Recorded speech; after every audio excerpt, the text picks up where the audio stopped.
What's good, San Angelo, the Concho Valley, and West Texas? This is COVER1 Live here on SanAngeloLive.com. I'm Manny Diaz. Christian Gabaldon. Yes, sir. The former San Angelo Central Bobcat from 2018 and 2019. Hey, this is week 4 of the Texas high school football season, and boy, do we have a show in store for you tonight. Storylines galore. Probably one of the best storylines of all. 2 West Texas powerhouses going toe-to-toe right here in Tom Green County. That's the Wall Hawks and the Mason Punchers. If you followed this rivalry for the last few years, well, it's been a back-and-forth kind of thing. In 2018, the Mason Punchers got the Wall Hawks. Last season in 2019, it was all Wall down there in the Puncher Dome in Mason County. So tonight, Mason looking to kind of return to close so far. So have you kind of an update? Last time I checked, it was 7-6 Mason up. 7-6 Mason. So in fact, we just got an update on this right now. Wall is leading the Mason Punchers 14-7. Wow, this game looks great already in the early goings. We'll keep you updated on that one. Hey guys, we are highlights, we're scores, we're a little bit of everything. Not to mention we have 2 phenomenal guests in store tonight. One of which, if you're looking for an amazing haircut, one of the artists of being just a true barber in San Angelo in the Concho Valley, Leo Puga. He is the owner of Exclusive Barbershop and Salon over on Sherwood Way, right here in San Angelo, Texas. This guy, he's known for cutting, for fading up some of the best athletes in San Angelo. I've been known once or twice to go see this guy, but you got to catch him on a good day because he's crazy busy, which is good to know. But yeah, we'll have him on. Plus, Little Dog, Mr. John Karcher, owner of the Dead Horse Bar downtown. He's a former Texas high school football player himself. He's going to be talking the glory days, plus a surprise of what he's expecting, something to happen sooner than later here in West Texas or here in the San Angelo area. So 2 great guests coming up tonight. Plus, your former team, San Angelo Central Bobcats, were in action last night. In their first and only scrimmage of the season. Excited to see some highlights from that one. That was definitely a great showing from them last night, and it's going to be great to see some highlights from that for sure. Yeah, they were taking on former Little Southwest Conference rival Abilene Cooper. It was a 6A versus 5A kind of matchup there. Central looked very good. We'll get into the highlights. We'll even hear from head coach Brent Davis. Plus my man Christian's thoughts. Critiques. We'll call it the good, and what certainly the Bobcats can look forward to this season. Gabaldon Gaga. Yeah, I'm sure he has. So last season, if you watched any of COVER1, you saw a lot of Christian and you saw a lot of Tanner Dabbert, 2 amazing wideouts for the San Angelo Central Bobcats for the last few seasons, and their big thing was Dude of the Day. Dude of the Day. Explain to the folks watching out there what Dude of the Day exactly was. Basically, as an incentive, Coach O'Brien brought us a hat that said Dude of the Day, a little cowboy hat. So, whoever had the best practice every day, they give it to. And, it'd be a battle between the wideouts and the slots usually. But, me and my man Tanner usually got it every day. So, yeah, it was just a real good friendly competition to, just overall just show out in practice and prepare for the game that week. Definitely. And I'm sure you have a Dude of the Day, a few candidates that look pretty good from last night. Nonetheless, we'll get to some of that. Plus, the Midland Lee Rebels. These guys are proclaimed to be the favorites to win the Little Southwest Conference this season. They were in action last night against Lubbock Monterey in their first and only scrimmage, just like the San Angelo Central Bobcats. And I tell you what, this team, I know it shouldn't get careful. I know. It's only a scrimmage, but I tell you what, these guys looked amazing. They look great. So many weapons on this squad. They look very dangerous. But it's not the forward knee-jerk reaction in terms of we always hear the knee-jerk reactions like, oh, it's team they weren't so good this week. These guys, I'd like to see them heading into for the first few weeks. Hopefully they stay healthy, because if they do, man, Central will have a ball game coming up later in the district season. So so we'll have highlights. Plus we'll hear from Lee head coach Clint Hartman coming up later in the show. So we are joined tonight by Leo Puga and Little Dog, Mr. John Karcher, along with my man Christian Gabaldon here. You're not supposed to say his real name. Am I not? No, it's just Little Dog. Little. You can't say his real name. What did you call him? John Karcher. Don't do that. John Karcher. Don't do that. You're covering. You're screwing it up, Manny. Already, you have revealed who the real Little Dog is. Little Dog. Okay. So it's actually not Little Dog. It's Lil. Lil. L-I-L. When I was first introduced to Little Dog, Rex Rogers said, "I'd like to meet my manager. His name is LD." And I thought, well, this guy is like a working man. His name's, a working man named LD. So, hi, LD, how you doing? So, for a year and a half, I called the guy LD. Okay. And all you cool people, it's Little Dog, Little Dog. I'm thinking LD, who's that? Like Leroy, Donald? What does LD stand for? We'll just stick with Little Dog. Lil. All right, so Joe, we do have some highlights in from last night from San Angelo Stadium and Grande Communication Stadium.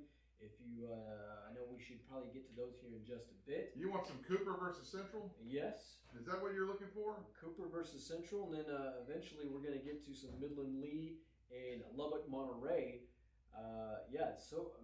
There was a lot of football action going on throughout the state of Texas last night with some scrimmages. We were fortunate to get some of those.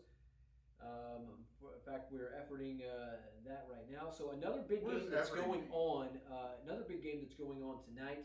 The Cristobal Cougars, my hometown Cristobal Cougars, taking on the Roscoe Plowboys down in the south end of Tom Green County.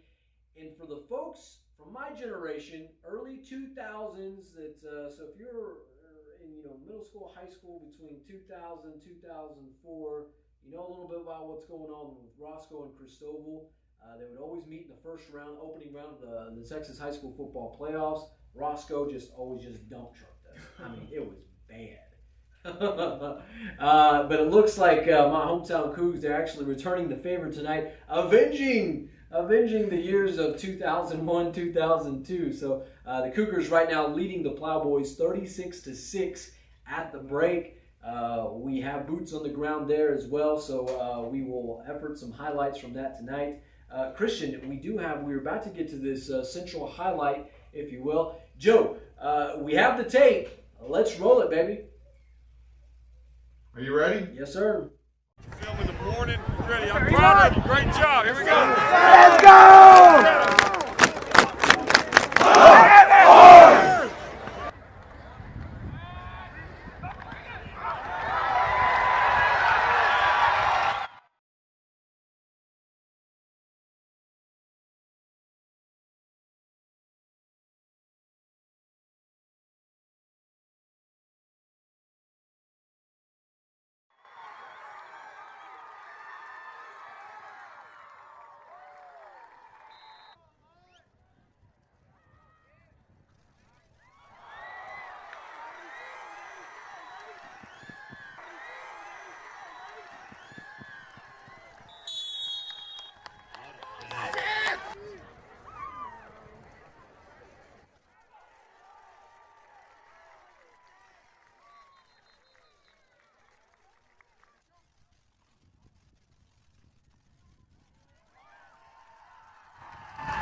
Field is in.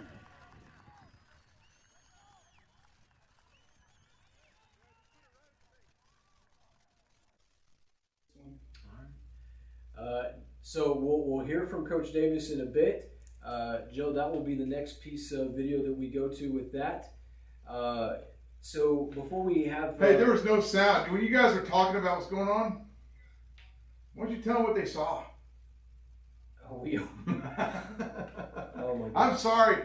Oh my goodness. You got an Aggie in charge of the control room. Oh man. See, I don't have a Texas A&M education. I have a good old-fashioned Angelo State education. So I know how to produce a thing or two. Joe, we'll effort effort some sound from Brent Davis. That is also on the card there. You will find it. But meanwhile, coming up, Christian, tell me some of the finer points that you saw last night that certainly made the Bobcats look pretty good. Well, like I expected, of course, Jalen Myfesty stepped up big time. Snagging everything. All the receivers, Trip Noble as well, rocking my former number 3. Had some great plays there. The defense even stepped up. Kyson Snelson, of course, kind of the leader of that defense, really showed out last night. I think he had a couple picks, actually. Okay. And, they're looking pretty solid in my opinion. I think they're going to do pretty good this year. No doubt. Was there a guy that kind of stood out in which you were like, man, that guy looks like he's gonna wreck it on Friday nights? I definitely have to say Malik. He had some great catches last night. Malachi, of course, was throwing good, as you would expect. Malik, he had some phenomenal catches yesterday. So, I'm expecting to see some playing time from him and some great, work from him. Most definitely for them to include him. Now, talk a little bit about Malik because he's a different receiver. He's actually got some size on him. He's probably one of the bigger receivers on that team. Talk about, certainly what he's bringing to the table in terms of his physique there. Yeah, he does have a very, very great physique, very tall, and his routes are really, sharp. He's quick, and he can definitely create some separation. And he's definitely a really exciting receiver to watch and with practice. And he's going to be a great, great player, and I'm excited to see him play. Right on. And Seth Levesque, also one of these guys. You said he was a finalist in the state long jumper. Long jump. Okay. So this is the kind of cats that we're working with this season. Yeah. So good stuff there. Joe, do we have sound that we can pull up from Brent Davis from last night? I believe you have highlights. No, that is highlights. Here comes Brent Davis.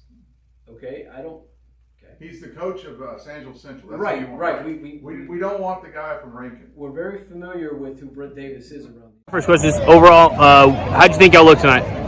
Good. A little bit sloppy. Too many penalties, especially down inside the 30. And it's kind of stuff that just kills drives, But I thought we caught the ball extremely well. I thought a couple of our running backs looked good. Our offensive line, they played solid. And our defense, after that first initial, shock that we kind of didn't show up the first drive there, but after that, I thought we played really well.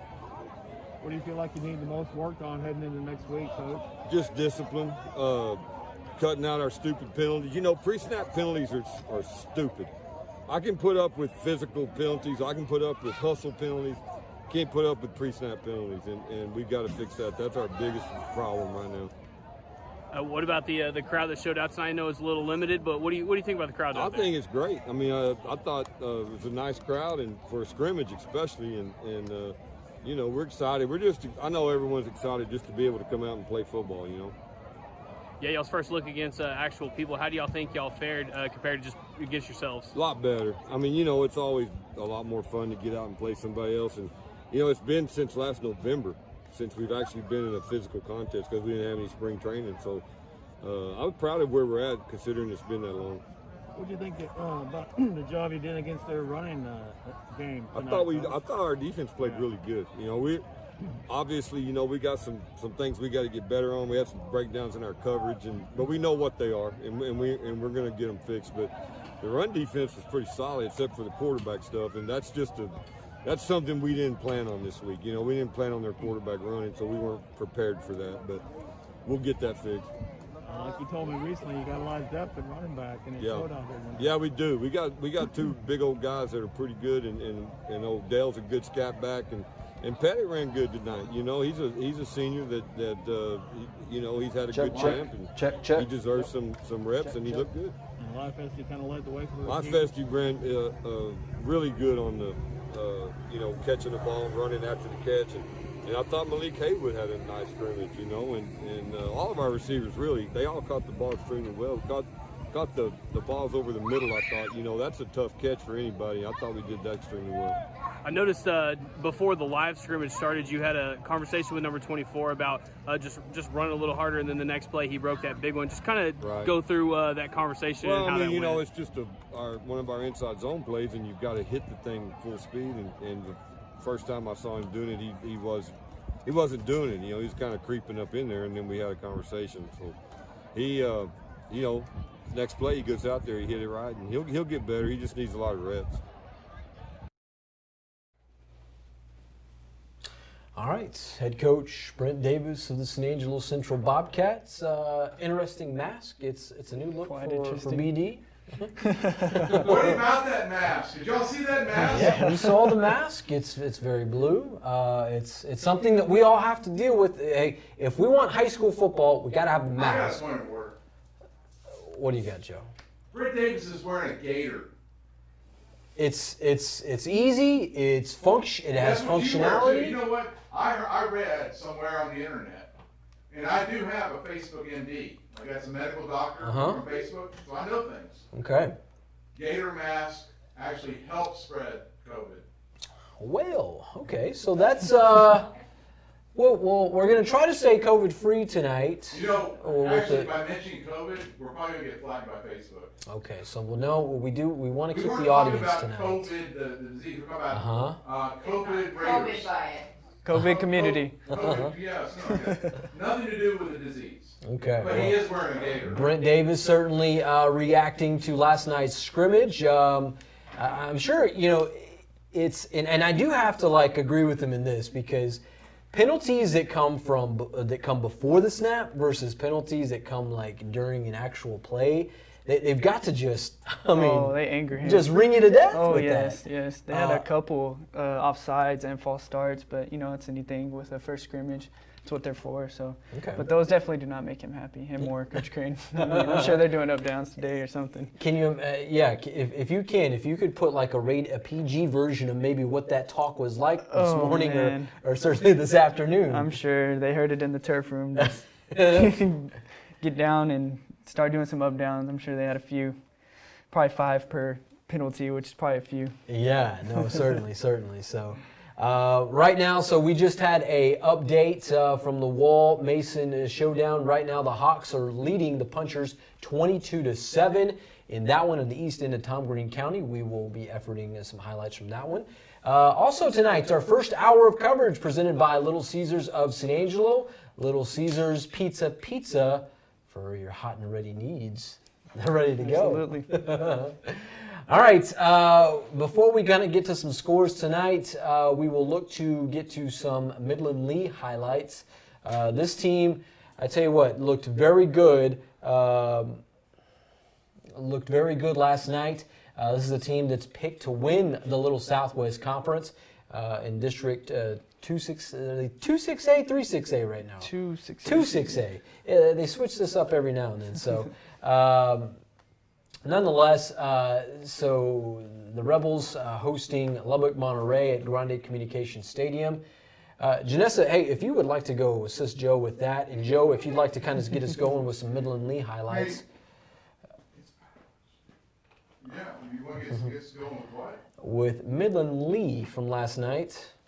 I thought they renamed Midland Lee. No, they did not. We're going to stay clear from any Midland Lee talk, any Robert E. Lee talk tonight. The Rebels in action tonight. Last night, that is what they were called this season. Who knows what we're going to move forward with next season, but that's where we're at as we speak. All right. Christian, this is. Do you like the fact that, do you agree with that Lee does have the potential to kind of, I wouldn't say run away with this district, but they are picked as the heavy favorite. Well, most definitely those Midland boys. They always come in with some heat every year, and like you said, they said they might have a better team than last year, and we know last year's team was just solid. So I think they definitely have an opportunity, but I don't want to count my Angry Orange out. So it's gonna be a great football season. Yeah, especially in that district. We can't count now. When Central does get in action and does face off against Midland Lee, this will be at Grande Communications Stadium in Midland. So crazy things are known to happen there in the Permian Basin. Absolutely. Certainly when Central goes to play out there. Absolutely. For all the Central fans, you know exactly what I'm talking about with all that. So. Joe, whenever you are ready to roll the tape on that, we will get to some highlights from Grande Communications Stadium last night. And I tell you, folks, what you're going to see is one of the best backs in the state of Texas, certainly in the West Texas, that'll get us going. Joe, roll. You pop that in first, boy, they ain't gonna want that. McKylan Young and the Midland Lee Rebels hosting Lubbock Monterey in a tune-up scrimmage. A chance to see this bruiser, Young, and of course the QB1 Mikey Serrano. Early goings in the scrimmage. How about the kid McKylan Young? Linebackers and secondary, beware. This dude can not only move, but loves contact. A little later, here's Young. Again, head coach Clint Hartman talks about him and the kind of offseason he had. This kid's only a junior. Man, oh man, Young will no doubt be a crucial part of this offense. So how about a few other elements? Check out the QB1 Serrano hooking up with Shamar Davis, making the grab and getting some yak. Yeah, we're not done with him just yet. Davis, not only a wideout that can burn your cookies quick, fast, and in a hurry, but a guy that can sling it, getting some action at QB, touchdown toss to Christian Romero. But if some Davis is good, obviously more is better. With plenty of time here, a chance to get on start of next year's taxes, pretty much. Finally pulling the trigger and finding 1-8 in the end zone for another Rebel touchdown. But we can't forget about the kids on the defensive side of the ball. Number 2, reading the Monterey QB1. Look at this guy, like a book. Oski. You heard that term there? Coming up with the pick. And that'll do that Rebel defense. Just looking crazy good on Thursday night. A little later, if you like big hits, wait for it. Boom! Yeah, Wesley Smith saying, how you doing with the monster hit here? Back to some offense. If you're a Rebel fan, get used to seeing this kid tear it up. McKylan Young breaking off a nice chunk of change here for a big gain deep in the heart of Monterey territory. A few plays later, Shamar Davis decides to carry the mail himself, taking it into the end zone. So many weapons on this Midland Lee team this season. After the scrimmage, head coach Clint Hartman talked about that. We'll get to his thoughts in a bit. But wow, Christian. Man. Thoughts on that Midland Lee team so far? That is a scary-looking team. I'm not going to lie about that one. It's definitely going to be a task at hand for sure, to say the least. With that running back, barely a junior. McKylan Young. Running like that. Clint Hartman told me last night after the scrimmage that this kid put on about 25 pounds and just solid muscle. He considers him a potential Division I prospect that's going to play on Saturdays in years to come. If this kid can stay healthy, wow. Yes, and absolutely. And, what I noticed was the receivers were blocking really well for him, too. Yeah. They looked pretty big, and they were definitely holding down the outside for him. So definitely going to be a game to highlight for Central. McKylan Young, one of those kind of guys that's a serious, he has the big game potential. But, man, the Shamar Davis, he's the backup QB1, or he's the backup quarterback to Mikey Serrano. Mikey Serrano's good in his own right. But, man, you throw Shamar Davis in there, it's, just switch him out whenever you want, basically. Yeah, and Clint Hartman, the Lee head coach last night said that, he does expect different packages, that they will roll out Shamar Davis in place of Mikey Serrano. So it's almost like a dual, a two-headed monster when you start implementing things like that. We've seen that element here in San Angelo once before. With Maverick and, back when he was a junior, they had him as a backup and, obviously he was playing slot too, but we had Cal too. But, that's definitely going to be hard to plan against, for Central that week of that game because, you never know what they're going to pull out their sleeves. So. Exactly. And, just not only Central alone, but, all the teams. Any team that has to go against them, and they get Permian in week 2, and that's very early for that rivalry game because that's usually the last game of the season for Lee. But, man, I don't know what happens with Permian in that because they're looking to answer a lot of different questions on their end as well. Lee, they rightfully showed last night why they are the potential favorite to win the Little Southwest Conference this year. Man, just an explosive offense, and then we got to look at that defense. Thoughts on the defense? Defense as well. We saw that hard-hitting play, and definitely some big boys on that defense, and some good-looking secondary players as well. So it's definitely gonna be a tough task right there. Certainly. All right, so let's go ahead and get you Clint Hartman, the Midland Lee head coach from last night. Like I said, we played real well. Scored a lot of. We were explosive. We had a chance to play Mike early, and we planned on pulling him out, and we got a chance to let Shamar go in and play quarterback.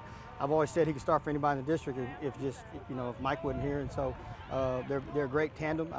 We'll have some packages where he'll be playing some quarterback this year too. So Very impressed. You know, all levels up. We played well, and you know, we gave up 1 touchdown, and that's frustrating. And so we'll have to figure that out. But other than that, I think we gave up 2 first downs, and so on the night, so we're very, very happy with where we're at. We're more towards a midseason time a little bit because we've had so much time to practice. You know, it's a little different. You know.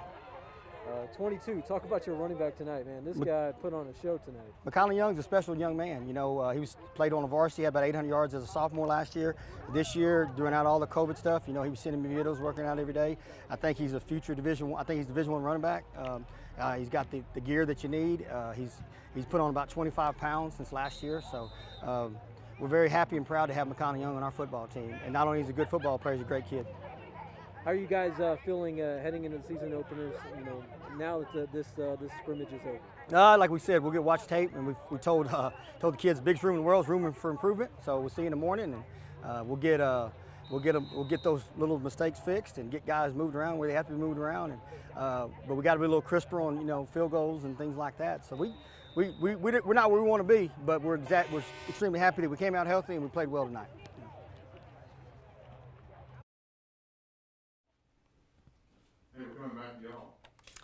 All right, so Midland Lee head coach Clint Hartman, his thoughts on the scrimmage last night.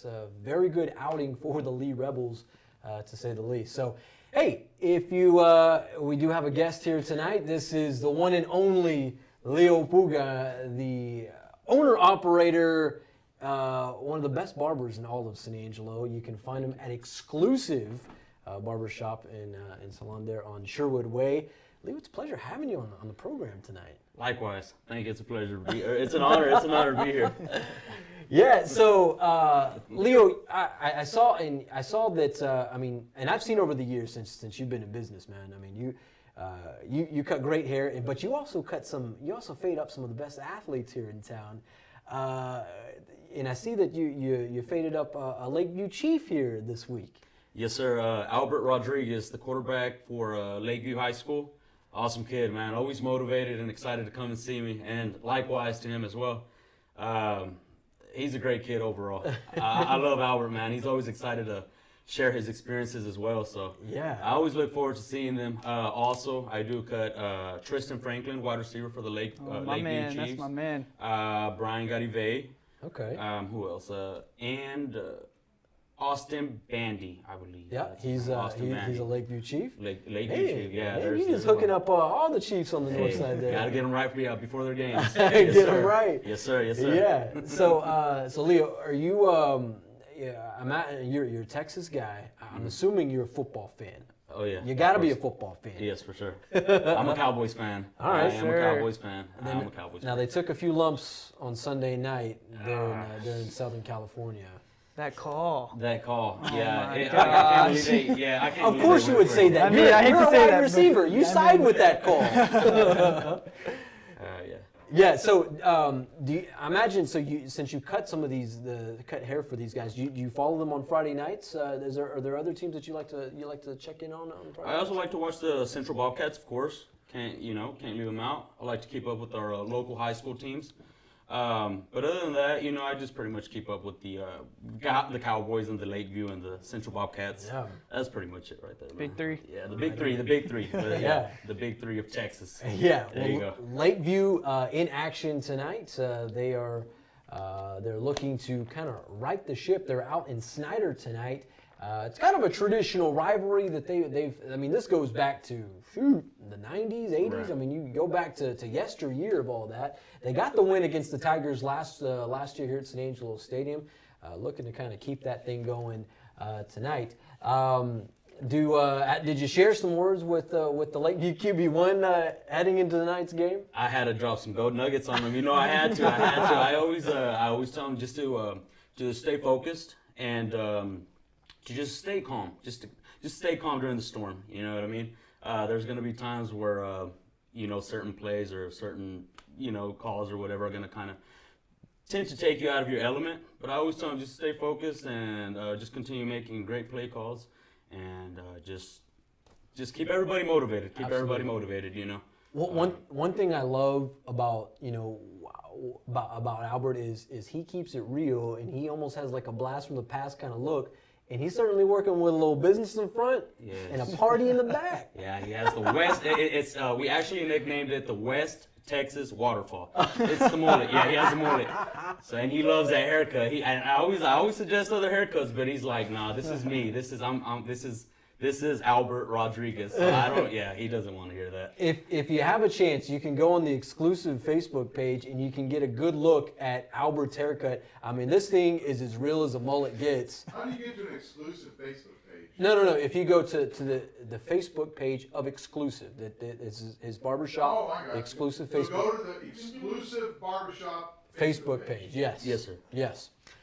Joe, it looks like you got scores going on there. And I'll tell you what, Deersey and Deersey have been so generous to us to sponsor our scoreboard, and we're out of HDMI cables right now. Shortage back here. But we're making do tonight. Yes, because we're like Clint Eastwood in that movie. You know when he's like down there in Grenada, and he says, "Marines overcome, adapt, and adjust." So we're doing that. So thanks to Deersey and Deersey, the real estate agency here in San Angelo, where you ought to go sell or buy your next home. We have the scores, and they're coming up. I'm going to, real quick, I'm going to refresh them to make sure we have the very latest for you. We don't want to show you old stuff. Absolutely. Oh, man, and we're going to start off with one that's really hard to get. Harper and Rock Springs. Manny, I'm going to see if you can see this on the monitor. Oh, I can see it. It's coming. It's coming. Just a second. There we go. All right, so Harper, Rock Springs, the Anglers and the Longhorns in action tonight. Looks like the Anglers kind of getting the best of the Longhorns tonight. 24-12 in the second quarter, so that's probably nearing halftime. Keeping it going, Joe. Dublin and Brady. The Lions leading the Dogs right now at the break, 17-9. Lakey and Rankin. Red Devils and the Eagles. What a game! Basketball. That's a basketball game. So, this is a six-man game. Have you ever seen a six-man football game live? I've never seen a six-man. Okay, so we'll have to introduce you to that at some point this season. We'll tag you on some highlights. But yeah, this is so six-man. It's almost like basketball in pads. Okay. Because there's six guys on each side. They spread out the field. The field's only 80 yards long, so they play with a shorter field. But I tell you what, they can put points on quick, fast, and in a hurry. 64-62. That looks like a basketball game. Yeah. You got the Eastern Conference Finals going out in Lakey, Texas there. Cisco and Jim Ned, the Tribe. Whoa, leading the Lobos, the Big Damn Lobos, 12-6. Moving along. Blackwell Moran, this is another six-man game. So, Leo, for first-time six-man connoisseur here, first man to introduce you to the six-man game. So, at the break or at any point during the game, there's a mercy rule. And at that point, if a team is up by 45 points or more, game over. Oh, wow. So, it's only the six-man game. Ballinger and Clyde all knotted up in Clyde, America there at the break. Moving along. I'm sorry, I missed my finger slipped. Iowa Park in Brock. We've seen Brock in the last few weeks. They beat up on Joe's team, the Nevada Community Braves. By the way, are we going to talk about Nevada Community? Well, we managed to find the Nevada Community Braves, but right now the Brock Eagles beating up on Iowa Park 28-14. You know, I can't believe we got these six-man teams running all the way to Iowa to play a game. No, Iowa Park, Joe. Oh, Iowa Park. Is it somewhere near Nevada Community? Oh, see. So is it as far away as Erie County? No. This is Erie County, Grand Falls Royalty, out in the Pecos area, in the Pecos County area. Right now, the Hornets just beating up on the Cowboys 38-6 at the break. Wall, Mason, how about this one? Leo, do you ever kind of check in and see what the Wall kids are doing? So with that, I mean, they're really good. I'll tell you that much. These kids can ball. Right now, Leo, how about Mason? Mason. No? Okay, no clients from Mason? We'll kind of let you in on some of these mascots here. The Mason Punchers. The Mason Punchers. Okay, Yeah, I like that. We're going to learn you a few things tonight. So 22-7, the Hawks leading the Punchers at the break. Brooke Smith in Santa Ana. The Mountaineers of Santa Ana against the Brooke Smith Mustangs. Right now, the Stangs leading the Mountaineers 46-8 in the second quarter. Moving along, Joe. I'm sorry, we are moving along. Alpine and Sonora. Yeah, Alpine and Sonora, Bronco Nation. I tell you what, they are still looking for win number 1 on the season, taking on the Alpine Bucks. Seminole and Andrews, Battle of the Permian Basin, Mustangs leading the Indians 33-7. And that's at the half. That is at the break, yeah. Yeah, Oil Country Showdown, yeah. Blanket and Zephyr. This is a true battle of Brown County in the 6-man ranks. The Blanket Tigers and Zephyr Bulldogs. Right now, 46-14. The Domus Demons, Levelland Lobos. Right now, the Demons leading Levelland 27-12 at the break. Leo, one of the things you got to learn about Manny is he knows all the mascots. I mean, from Albuquerque to Shreveport, and from Oklahoma City all the way down to Brownsville. This guy knows all the mascots. So get your phone out and pull up some really obscure names of high schools and see if we can trip them up. Yeah. Like Strawn. What are the Strawn? Strawn Greyhounds. Right now leading the Gorman Panthers at the break. No, Strawn and Gorman, and he knew the mascots. See how good he is? Years and years of just covering Texas high school football. The Broughton Longhorns, Grady, that is Lenore Grady, I believe they are the Tigers. Oh no, we've tripped him. Kristen. All right, Grady. I bet you they're the Indians. No, they're not. I bet you they're the Indians. I guarantee you Indians, Braves, or Chiefs? 22-13, Grady leading the Longhorns. Should we wait? Timberwolves, okay. Timberwolves. So did we get them? You got me on Grady. Westbrook and Water Valley right now. The Bobcats leading Westbrook 26-8. 26-8. Rotan and Very Best. You're gonna like this one. And this one may not make sense. The Rotan Yellowhammers. Rotan Yellowhammer. What's a Yellowhammer? It is a bird. It's very small. I thought it sounds like a shark. Yellowhammers, and in fact, their school colors are orange and white. Poor guys. They didn't consult with I don't think they're the Aggie committee. The Aggie committee was left out of that decision. They didn't have a seat at the table. Yeah. Anyway. All right, so no score from the big country there. Moving along. Gunter and Pilot Point. Gunter is a defending state champion. Pilot Point, they eliminated the Warhawks last season in the 3rd round of the playoffs. Man, what a game, as Gunter is leading Pilot Point 9-7. Lorraine and Highland, wow, another 6-man game right here, 36-28. The Hornets leading Lorraine. There will be no mercy on this one. Yeah, that's just going to be back and forth. Yeah, that's a basketball game. Do you like basketball watching it? I like the Spurs. I'm a Spurs fan. Okay. I watch it every so often. Yeah, so this is, I mean, if you look at some of these scores, we're looking at, what the Spurs can put on a Dude, look at this one. El Dorado and Wink.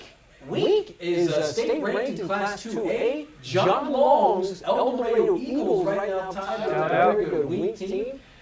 Christian Ball knows a little bit about John Long, former central assistant there. Ira Knox City right now. Knox City leading Ira 28-16. Argyle, Waco, La Vega. All right, this is a really good football game here tonight. It's a non-district game in Class 4. Manny, really good football game, really? Really good Really? football game. It's 21-0. No. Do not count out the Pirates. This is a team that marched all the way to the state championship last season. You know, every week you put Waco La Vega in there and you refuse to put Nevada Community in there. So here we go with this Nevada Community.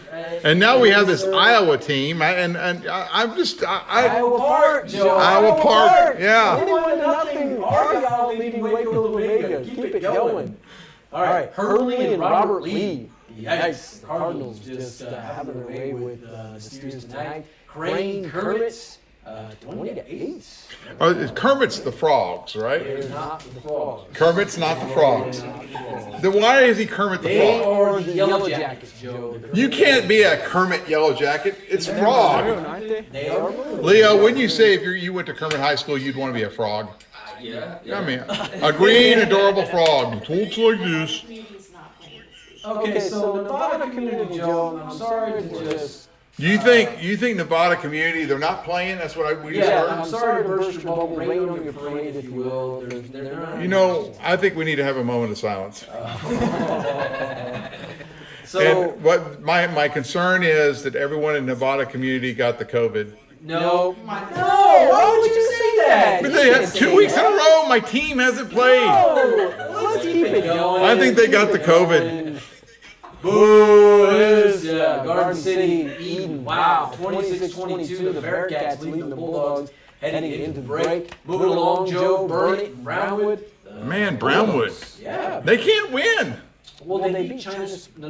They beat Midland Greenwood in week 2. They are looking to move to 2-2 on the season. This game is just a half. Joe, what do you say? I give up on Brownwood, and they're probably the Indians too, aren't they?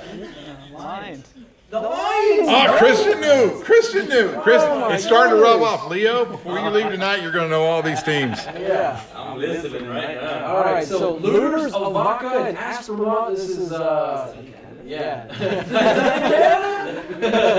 no score heading into the second quarter. I'm sure that's going to change. That's another 6-man score. Joe, keep us going. I'm sorry. Van Horn and Sanderson, another 6-man game. Van Horn, Sanderson known to be a very good 6-man team out there. By the way, trailing Van Horn 20-14. Something to remember Sanderson by. Do you know in Sanderson, back in like the early 1900s, that's the last recorded train robbery of the old American West happened in Sanderson. And you can go there, and there's the gravesite of the train robbers because they caught them. There's great stories about Sanderson. What a great town. Well, we'll talk some high school football the more we go. Maybe mix in a little Sanderson talk there, Joe. Abilene TLCA, Midland TLCA, Battle of TLCAs tonight. Some TLCA team's going to win. Finally, the TLCA is going to win. Hey, Has the game started at all? It's in quarter 1 right now. Quarter 1. What do you mean is the game started? Is that Leo? Yeah. Leo's throwing his own fingers. Joe, keep us going on the scores here. Sterling City, Borden County. Wow, the Eagles and Coyotes. In the second quarter, right now the Eagles leading 18-14. Heiko and Junction. This one actually being played in Brownwood. Junction. Wait. 21-10. Where's Brownwood playing? Brownwood. Well, they're in Burnet. Oh, they're in Burnet. Okay. Next. All right, keeping it going. Monday and Miles, the Bulldogs leading the Moguls. The Moguls, a medieval character, so they will not be going medieval tonight. Like Harry Potter? Yeah, very much like Harry Potter. There you go. Bloomington and Refugio. Now, you may ask, why do we have a Refugio score? Refugio is from down in the Corpus Christi coastal bend area. They are Class 2A Division 1. This is kind of the same division that we see with Mason. They're in that same kind of region. Refugio, the defending state champs, they beat Post last season in the Class 2A Division 1 state championship. Right now, just taking it to Bloomington, 27-0 in the second quarter. And Refugio is known as Mason's big rival in the playoffs. Very much so. Joe, you haven't been paying attention. I know football almost as good as you. I've been sitting through this for 5 years. I just don't know all these teams. In fact, they don't want me to name them. I mean, I would come up with some really good ones. Oh, I bet you would. I bet you would. Bernie and Sweetwater. This one is actually down in Bernie, down in the hill country, 21-20. The State's trailing the Greyhounds there at the break. Can't believe we get Bernie, but no Nevada community. Hey, they're playing Sweetwater. That's true. Menard and Ozona, the Lions, taking it to the Yellow Jackets right now, that one in the first quarter. Sudan and Stanford, the Bulldogs leading Stanford right now, 22-0 at the break. Florence and Goldthwaite, 14-3. The Eagles leading Florence. Winners Holly, 9-7. Battle the big country there in the second quarter. Roscoe and Cristobal, fellas, my hometown, taking it to the Cowboys tonight, 36-6. Loving that. Every bit of that. Cross Plains and DeLeon. Right now, all knotted up at 7 at the break. Haskell and Albany. Albany kind of looking to right the ship from last week's toss to state-ranked Hamlin. And there we are, Leo. Snyder and Lakeview. 7-6. Maybe, defensive kind of out. Maybe Albert Rodriguez has a little second half magic. Imagine you talked to him about that win in Pecos. They came from behind and just stole the show in that one weeks ago. So moving along there, Joe, what else we got? Well, I want to know what Leo's prediction is on the Lakeview game. Lakeview and Snyder. Lakeview's coming back. They're going to take that. They got this. They got this. Albert, come on, let's get it together. Yeah, there we go. I like I like that mentality. All right, Post. The Antelopes leading Abernathy 7-0 in the second quarter. Post, a state-ranked team, looking pretty good. And hey, we got Little Dog in the house.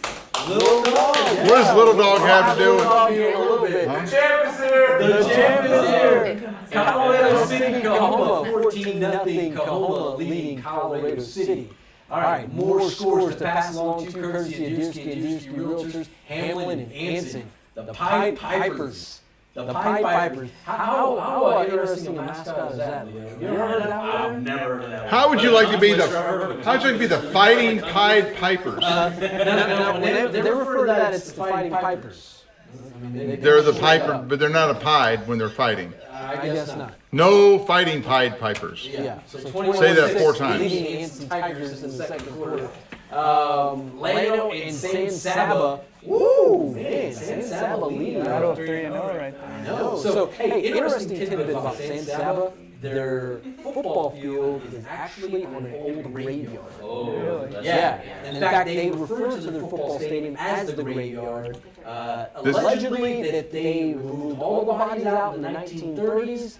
They still say there's a few rumblings of things that maybe happened on their own around the graveyard stadium. I wouldn't be surprised if Anna reached out and called his phone.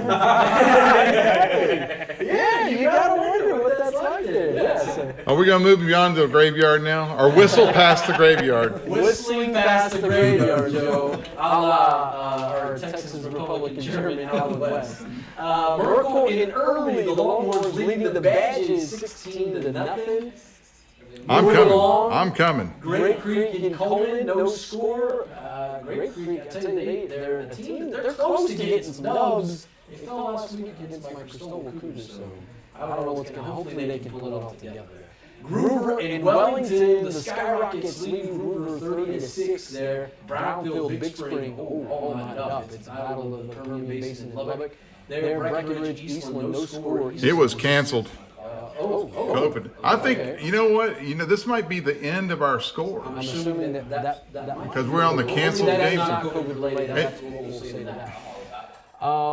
So Leo, this is kind of the first time maybe I imagine you've been exposed to high school football in this sense here. Thoughts on kind of what you've seen with some of these scores here tonight? Well, you know what, man? There's a bunch of great games out there going on right now. I will tell you that I've learned a lot from you today.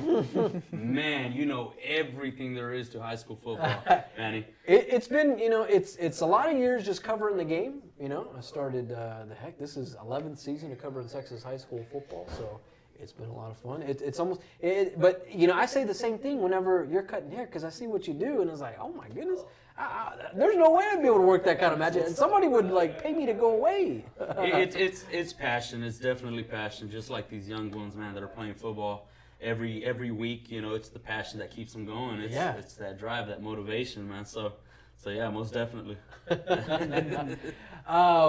Christian, have you? I'm assuming are you curious as to what Leo does with maybe absolutely how he fades up? It takes some skill. It's definitely like an art in a sense, and I know it takes a lot of hard work and dedication. And I really just have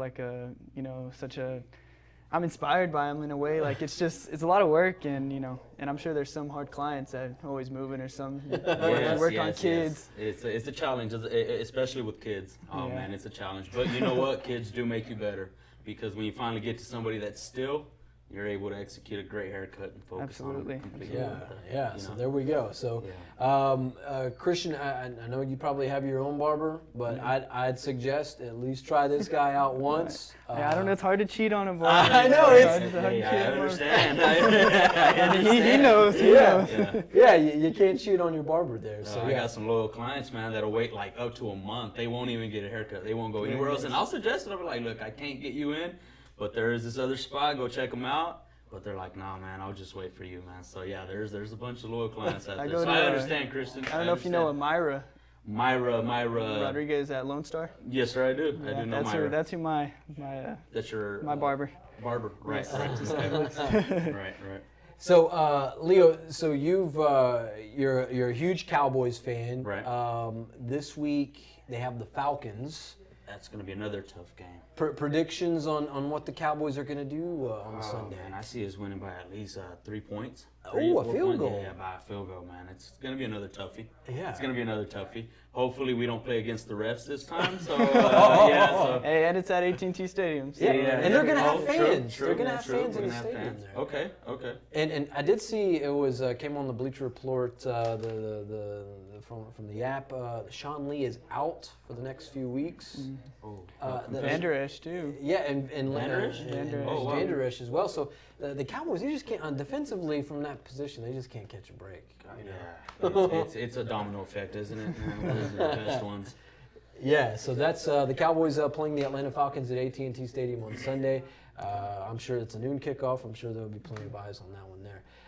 Now we always see. I've always kind of and I'll invite and I always see like a lot of athletes will do like barbershop type of segments. You know, I've always kind of wanted to do something like that. Maybe we can link up certainly during the season when the next time Albert or one of these players goes in, we can have like a barbershop session there, talking football, talking life. You know, we'll have a good little piece out of that. Live at the barber chair sounds about right. That sounds fun. I imagine you can come across some interesting talk. Oh yeah, for sure. In the barber chair. For sure. I know, especially these young ones, man, like Albert and Tristan and all the Lakeview players, and of course some of the Central players that go out there. We always have great talks. Yeah. We always have great conversations, man. So yeah, I would love to do that, man. I would love to team up with you. Yeah. Well, that sounds good. Christian, you know, we mentioned you know, getting fades before the game. How important as a player was it to get faded up before you take the field? You know that's the thing you got to do Thursday or Wednesday Yes, night. sir. You have to go get faded. I mean, when you take your helmet off to the game, all the girls down there, you know. For sure. I mean, they got to look good for them for the pictures and everything, and for the interviews. There we go. There you go. Yeah, interviewed Christian once or twice there. In fact, we'll have to bring that up at some point. Some of the plays, the Christian Gabaldon plays. I don't know if you had a chance to catch him last season, Leo. This guy, phenomenal player, caught a ton of touchdowns for the Bobcats last year. So that's kind of why we have him on. We talk a little bit of Central football. We'll talk a little bit about a little bit of everything. But Christian, known for making some big plays as a wide receiver. And you know, Manny, Christian actually reminds me of someone, man, a soccer player. I'm pretty sure y'all are familiar with him. Cristiano Ronaldo. This is he does. He has that look. He does, and his name is Christian. You know, so add an O to that. It's Cristiano. Have you heard that one, Christian? I have. I've heard that a few times. Okay. I know Janessa says I look like James Franco. That's the only time I've heard that one. But I tell you, you know, it's a compliment. It's a compliment. So for all the ladies out there, I don't want to step on it. If you do have a lady out there, Christian, yeah. No, dude, Cassidy, shout out. Yeah, there we go. Good kid. Yeah. So we do have a update from the Wall and Mason showdown in the east end of Tom Green County. Right now, the Hawks have extended their lead on the Mason Punchers, 28-7. There in the third quarter. Man, you know, this is an interesting showdown there, and because for the last few seasons it's been, you know, back and forth. Mason is kind of a team this year that's still searching for who they are. It's kind of, but they have the pedigree, but they just haven't quite put all the wins together this season. They're still looking for that first win. You know they'll bounce back though. Yeah. In fact, we'll get to a piece. This is our Cover One preview piece of the week. The Mason Punchers, the Punchers' chance with these guys. I was able to visit with them down in Puncher Country earlier this week, so we'll get to that. Of course, we'll have some highlights and scores. Joe, we do have some highlights, I believe, from Cristobal with Cristobal in Roscoe. Whenever we have a moment to get to that. Let's see. Now, also, we have some highlights from Wall and Mason. Joe, you're slacking over here, my man. We have to get you on the ball here. Yeah, it looks like Wall scored another one. They're up 28-7 right now. 28-7. So this thing is kind of just creeping along there. Looks like Wall this may be I wouldn't say the knife in the coffin there, but it's getting close to where it's getting out of reach for the Mason Punchers there. Leo, yes, so we talk about, you cut, Albert Rodriguez's hair, you cut a number of the Chiefs' hair. Being able to kind of have those conversations with these guys and just kind of get to know them on a one-on-one basis. Well, Kind of talk to me about that there. Okay, so most definitely. So they always ask me for advice, man. So I kind of, and I always tell them, I was like, oh, I've never been an athlete, but I can sure share some like encouraging words with them. And so I always tell them,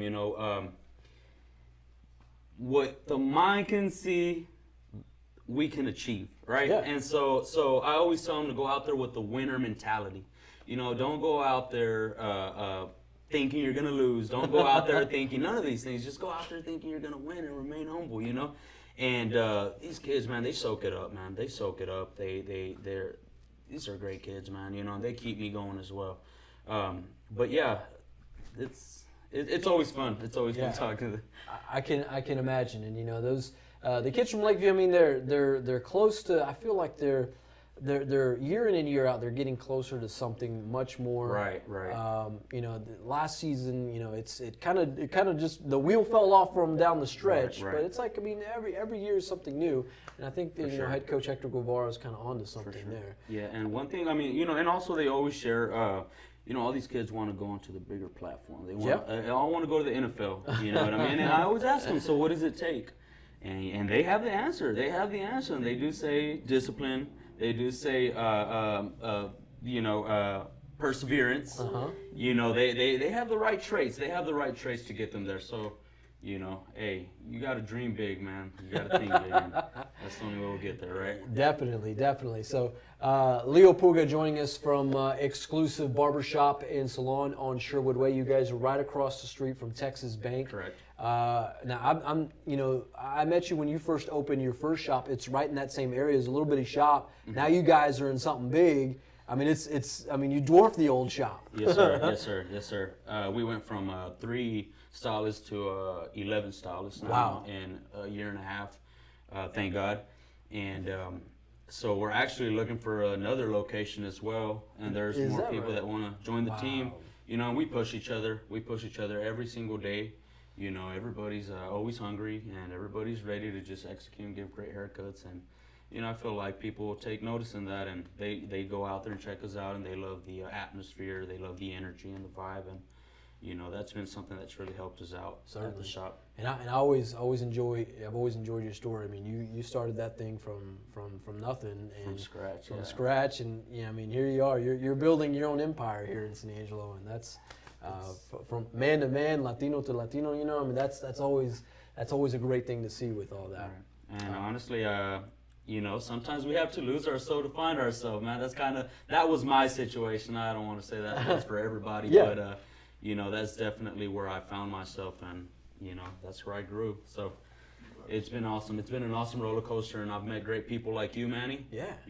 And I look forward to seeing Christian and Joe out there as well. But that's been the best part about it, that I get to meet so many great people, so many different walks of life. And so it's been awesome. It's been awesome. Awesome. Yeah. Yes, sir. Most definitely. So Leo Puga joining us from Exclusive Barbershop. We will also be having Lil Dog from The Dead Horse on tonight. This guy, a one-time Texas high school football player himself. We'll get some old war stories from Lil Dog coming up tonight. Of course, and a few of his plans that he has in reopening his business. You want to stay tuned for that. But here, this is COVER1 Live. We are having highlights and scores in real time. We have Joe on the ones and twos pushing the buttons back there directing the show tonight. Highlights, if we want to go to that. Okay. We're having a heck of a game out there. Okay, so let's So whenever you want to roll the first one, Joe, I am ready for that one. There. Timeline-wise, this is the first one. You have the shot. I do. Okay. So I'm going to go ahead and get that thing queued up here, and we'll go right into the second one right after this. So we're talking about Cristobal football. Okay. All right. So the Cristobal Cougars.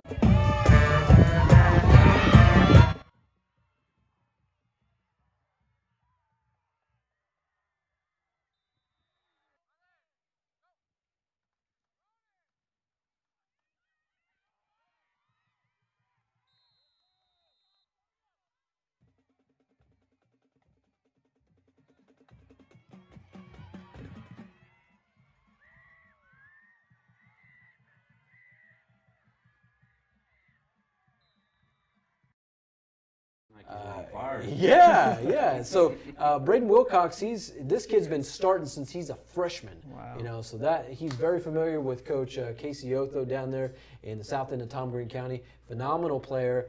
This kid loves the ball. He is equal as he is, you know, as good as he is, you know, running the football and scrambling around. Man, he's just as good as a passer. So we'll certainly get to that. To the next set of highlights in that one there.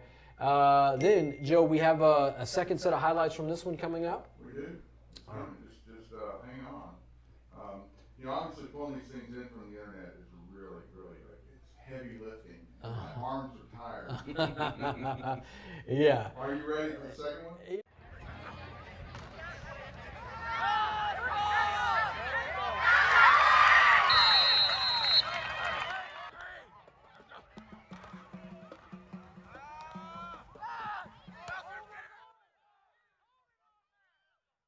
INT, Christian? Bingo. Bingo! My man. All right, then here, Roscoe, well, they're going to get on the board here to number 7, Hope, for the 8-yard touchdown. That'll do. But right now, we saw an update in this one. It was, 36-6 along those lines. So right now the Cougars leading the Plowboys, just taking it to Roscoe, avenging folks like myself from 2001, 2002, when we just every year we play Roscoe and we play them in the Mustang Bowl in Sweetwater, or we play them in Abilene, or and some aspect like that. They'd just trounce us, you know, and they'd go make a 3-4 round deep playoff run and leave us in the dust. Gonna get beat by them at least. yeah. So you know, somewhere out there in the internet, there's a highlight of myself, and I'm just.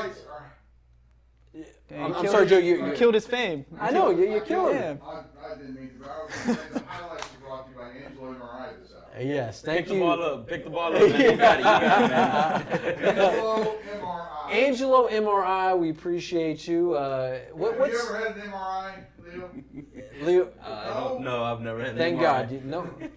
But if you need an MRI, Angelo MRI. Okay. What's the slogan over there, Joe? I think it's your health. Okay. Your choice. No, your choice, your health. Health.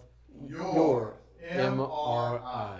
And you know, the neat thing about Angel MRI is they're in competition in the healthcare world here, and a lot of people who otherwise couldn't really afford an MRI now can afford one. So there we go.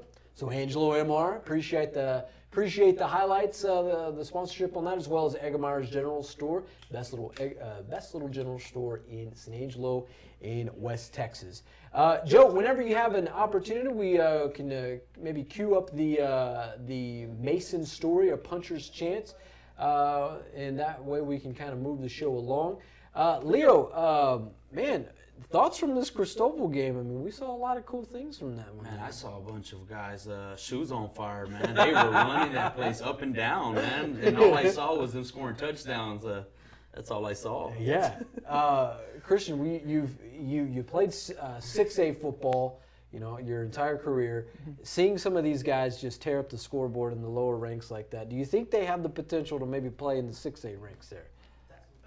You know, definitely can't count them out. You know, it's obviously a way different, you know, type of football, but you know, it's definitely way more competitive in 6A. But you know, these 3A and 4A kids, you know, Wall, Masons, the big name guys, you know, Cisco, you know, they can definitely they can hang with 6A, some 6A teams for sure. You know, some big boys, and you know, they just are, you know, live around football, and that's just eat, sleep, breathe for sure. Right on. Well, before we get to our Cover 1 preview of the week, A Puncher's Chance from Mason, Texas, Leo, man, we appreciate having you on the show tonight. Thank you so much. It was awesome. Thank you so much, Manny. Now, remember, folks, if you're looking to get faded, you're looking just to get a haircut, male or female, go visit Leo and his spot at Exclusive on Sherwood Way. If you want to give a plug there, Leo. Sure. It's Exclusive barber and beauty salon located at 2218 Sherwood Way, San Angelo, Texas. We specialize in women's hair and men's hair. So come and check us out, guys. There we are. All right, Leo Puga, thanks for being on the show tonight, and make the Mason Punchers a puncher's chance. San Angelo Live, thank you so much. Michael, let's go. Come on, get it to me now. Get it to me. Pad level, hands, punch, physical, down. Go! believe it was 5 or 6 years ago, Coach Burns and I sat down, and obviously he's a puncher grad, and he was in charge of the program at that time, and he said, what's one word that describes a puncher? And we put toughness on our shirt, because no matter what, no matter the situation, no matter the score, no matter the record, we raise our kids to be tough. Go! Go! My name is Matthew Kerr. I'm a senior at Mason High School. I play quarterback and free safety, and I play for the Mason Punchers. I mean, it's been tough going 0-3. I don't remember the last time we've started out like this, but it's not due to this team. It's really due to things that we haven't been able to really control. We've had people out for COVID, we've had people out for other decisions, and we've had injuries that have plagued us. And with our small team this year, without having very many backups, it's been tough, but now we're finally getting everyone back, and I feel like we're all going to really gel together and play well this week. Go! Hey, my name's Milo Mayfield. I'm a junior at Mason High School, and I play center and defensive end. I play for the Mason Punchers. We're not used to that. We're used to, winning, but we know we got a lot of stuff to work on, so we're just going to keep getting better and better. I don't know, we lost a lot of starters last year, but we got people trying to step up, do their part, and make us better. My name is Michael McLeod. I am the head coach of the Mason Punchers.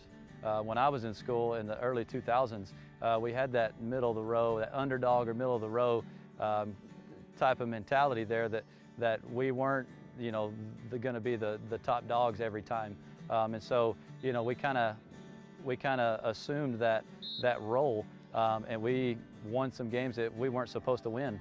And I was a part of a bunch of those, but here in the last decade, obviously, we got to, to a high competitiveness that we were always on top. That underdog role hasn't been a part of this program in a decade. Yes, sir. We're definitely highly motivated this year, coming in as the underdog. We've really never been the underdog in the past, so it's really a new, energetic feeling that we're having this year, and we're very excited.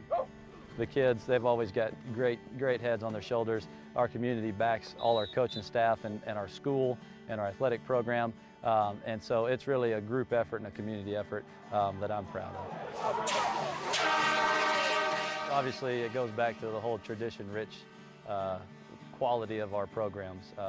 They're obviously very successful in what they do. I would call some of these guys my friends, actually. I got to talk with them and hang out with them a lot over the summer. So they're really cool guys, and coming into this game, I'm very excited to go and play up against them. It's two tradition-rich schools. Obviously, they're super successful, and when you're this, 100 miles apart, and you have two programs that win all the time, what better way than to, create that competition everybody craves, than to have two programs go at it, two of the top programs in West Texas go right at it, and basically see, the last man standing.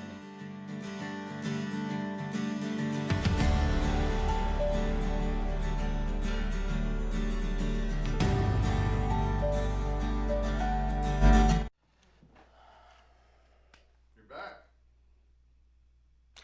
All right, welcome back. That was a puncher's chance from the Mason Punchers down there in Mason, Texas. Joining us, the one and only Lil Dog. Often imitated, never duplicated. How you doing, sir? I didn't leave you hanging. How you doing, Bubba? I always enjoy just having a chat with you. It's always good. It's always good catching up. My other personalities tell me the same thing. Yeah.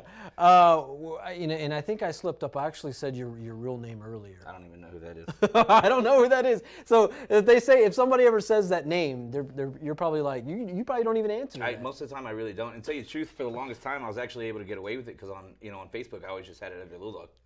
And then when I bought the bar, I had a lot of people like and share, like the post I made about me, that Facebook thought I was a virus and they logged me off. And they wouldn't let me get back on until I showed proof of my real name. And there we go. So for those folks just joining us tonight, Lil Dog, I won't say his name. Maybe I will, maybe we won't.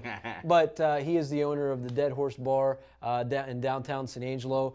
You've been a part of the downtown scene for Gosh, over a decade now. I helped start the bar. November 30th will be 13 years I've been at Dead Horse. Wow, that's amazing. Yeah, so you've kind of had a real footprint here in downtown San Angelo, and just San Angelo all unto its own. With all yeah, I mean, I try to be. I try to, I always try to do what I can, and then also do a little bit extra. My man. All right, so we're checking out some high school football scores. Fantastic. Yeah, have you had a chance to kind of see the show this evening or a little bit tonight? I have not. I was actually somebody was recording a music video at the bar before I came, so I haven't really had a chance. Right on. Okay, so we have the Central Bobcats. Christian Gabaldon. Christian was a wide receiver for the Bobcats from 2018, 2019. Okay. That team not quite in action, so we do have the Lakeview Chiefs in action tonight, taking on the Snyder Tigers down there in Scurry County. So we'll get to some of those. We'll get to some highlights. Heck, we maybe have you call a highlight. How does that sound? I mean, right up my alley. Yeah. Man. So last week, Gabriel Lucky gave us his rendition of being a sportscaster, and the one liner that he wanted to say was "Boom goes the dynamite." Okay. So if you have one of those "Boom goes the dynamite" type one-liners, or we'll accept those. Are anything and everything will be accepted tonight. So yeah, so we'll have Lil Dog call a highlight tonight. Most of it is just ad lib. We do have just a few notes on it, but that's all you. That's how I live my life. Ad lib. Ad libbing one day at a time. Yeah. So Lil Dog, it's you've been shut down for a number of months now because of COVID-19, but yet you do have an opportunity to maybe to open back up with the certain plan that you have right now. How close are you to this, and what can you tell us so far? I'm not that far away. I'd say week and a half max. By October 1st I should be up and going, and I actually bought a food truck. Bought it about a year ago, and I'm almost. I actually have that already. Just needs to be pretty much inspected, and I'll be good to go, and I'll be able to open the bar and be able to serve food as well. Wow. Okay, so we're this close to having our Dead Horse experience reinstated, if you will. Yes, so sir. That's probably the best way to put that. Now, while we brought you on the show tonight, not only just a great guy to talk to and just have fun with, but you were also a one-time Texas high school football player back in your day. Tell us where you're from and what position you played there. Yes, sir. I was born here. I was raised in Carrollton, Texas, though. Okay. It's North Dallas, kind of right in between Dallas and like Louisville, Colony area. Okay. Yes, sir. I played outside linebacker in center field. Wow. Yes, sir. Played. Got moved up to varsity freshman year, and really did that. And that was literally my life, was sports. My life until I'd say 3 days after I graduated. I got in an accident and almost lost my thumb. Got 50 stitches in my thumb. Wow. And I lost every single scholarship. Man. Because they said I would probably be out for the first 2 years. Because they weren't sure if I'd be able to use my thumb again. Wow. Yeah. And now you do. You have. I know. And then to make matters worse, at the time, in 2001, my parents were like, "We're moving to San Angelo." I was like, "Oh man, my life's over." Hey, now take it easy. Hey, I'm here now. I'm a San Angeloan. I'm all about it. Now imagine your kids. They'll be Bobcats one day. Most certainly. Are you gonna encourage your kids to play sports? Yes, sir. My son really likes playing baseball. He took a year off from football, and when we asked why, it's because he said he didn't like flag football. He said he wanted to hit somebody, and it brought a little tear to my eye. So this next year, so hopefully we'll be going full force with that. Yeah. Now your son, I think he's probably just a chip off the old block. He has that same Lil Dog swag. Oh, most certainly. Probably maybe a notch more than I hope so. Than the original. Yes, always. Yeah. You always want your spawn to do way better, and he's got amazing jokes. He's already doing music editing and whatnot. He's about to start his own YouTube channel and whatnot. Man. So, yeah. Well, that's not. What's he gonna put on his YouTube channel? What? What's he gonna put on it? Right now it's like peanut butter and jellies and opening toys and stuff. But yeah, I mean, I support him in anything he does, and I always just try to show him, easy ways to do things and whatnot, and always just to strive to go. Because sitting around is boring. Yeah, absolutely. So, which I've done for 3 months now. Oh yeah. What are you doing? Sitting around. No, really. I've been working on the food truck a lot, getting that ready, getting up to going. I finally hit the gym again. The last shutdown, I learned the beauty of laying down on the couch for countless amounts of hours and eating excessively. Yeah. So I quit that. Actually, about to start the band again. Okay. So staying active. Shotgun Rebels. The Shotgun Rebels. The Shotgun Rebels. Yeah. And what do you play in the band? I hold everything down. I'm in the back. I play the drums. Sort of like Tommy Lee. Yeah. I mean that in any way you could think of. Oh yeah. Yeah. Oh, that yeah. guy's probably he's probably lived way more lives than any of us can If ever the imagine. 80s didn't kill him, he's not going anywhere. Yeah, certainly. Joe, before we kind of get to some highlights, hey, we want to run through some scores, and we'll let Lil Dog take us away on some of these. Now, Lil Dog, with some of these scores, these are mind you, these are 6-man. These are Class 2A, 3A, 4A. Right now, just from 6-man to Class 4A, because the 5A and 6A kids will actually get started next week. The UIL postponed them all. They kind of just set them off in different waves like that. So we'll get started with these guys here in just a bit. But do you still find yourself kind of checking in on some Texas high school football from time to time? When I can, if I'm able to, and I won't lie, it's usually if it's on television, which how many people actually watch that? And well, everything's it's online. Yeah, everything's online. So, but yeah, when I can, I know Fox Sports, Southwest, they usually do, and I usually watch it. And then anytime during the state championships, I always make sure I watch. It's a lot of fun to watch. Yeah.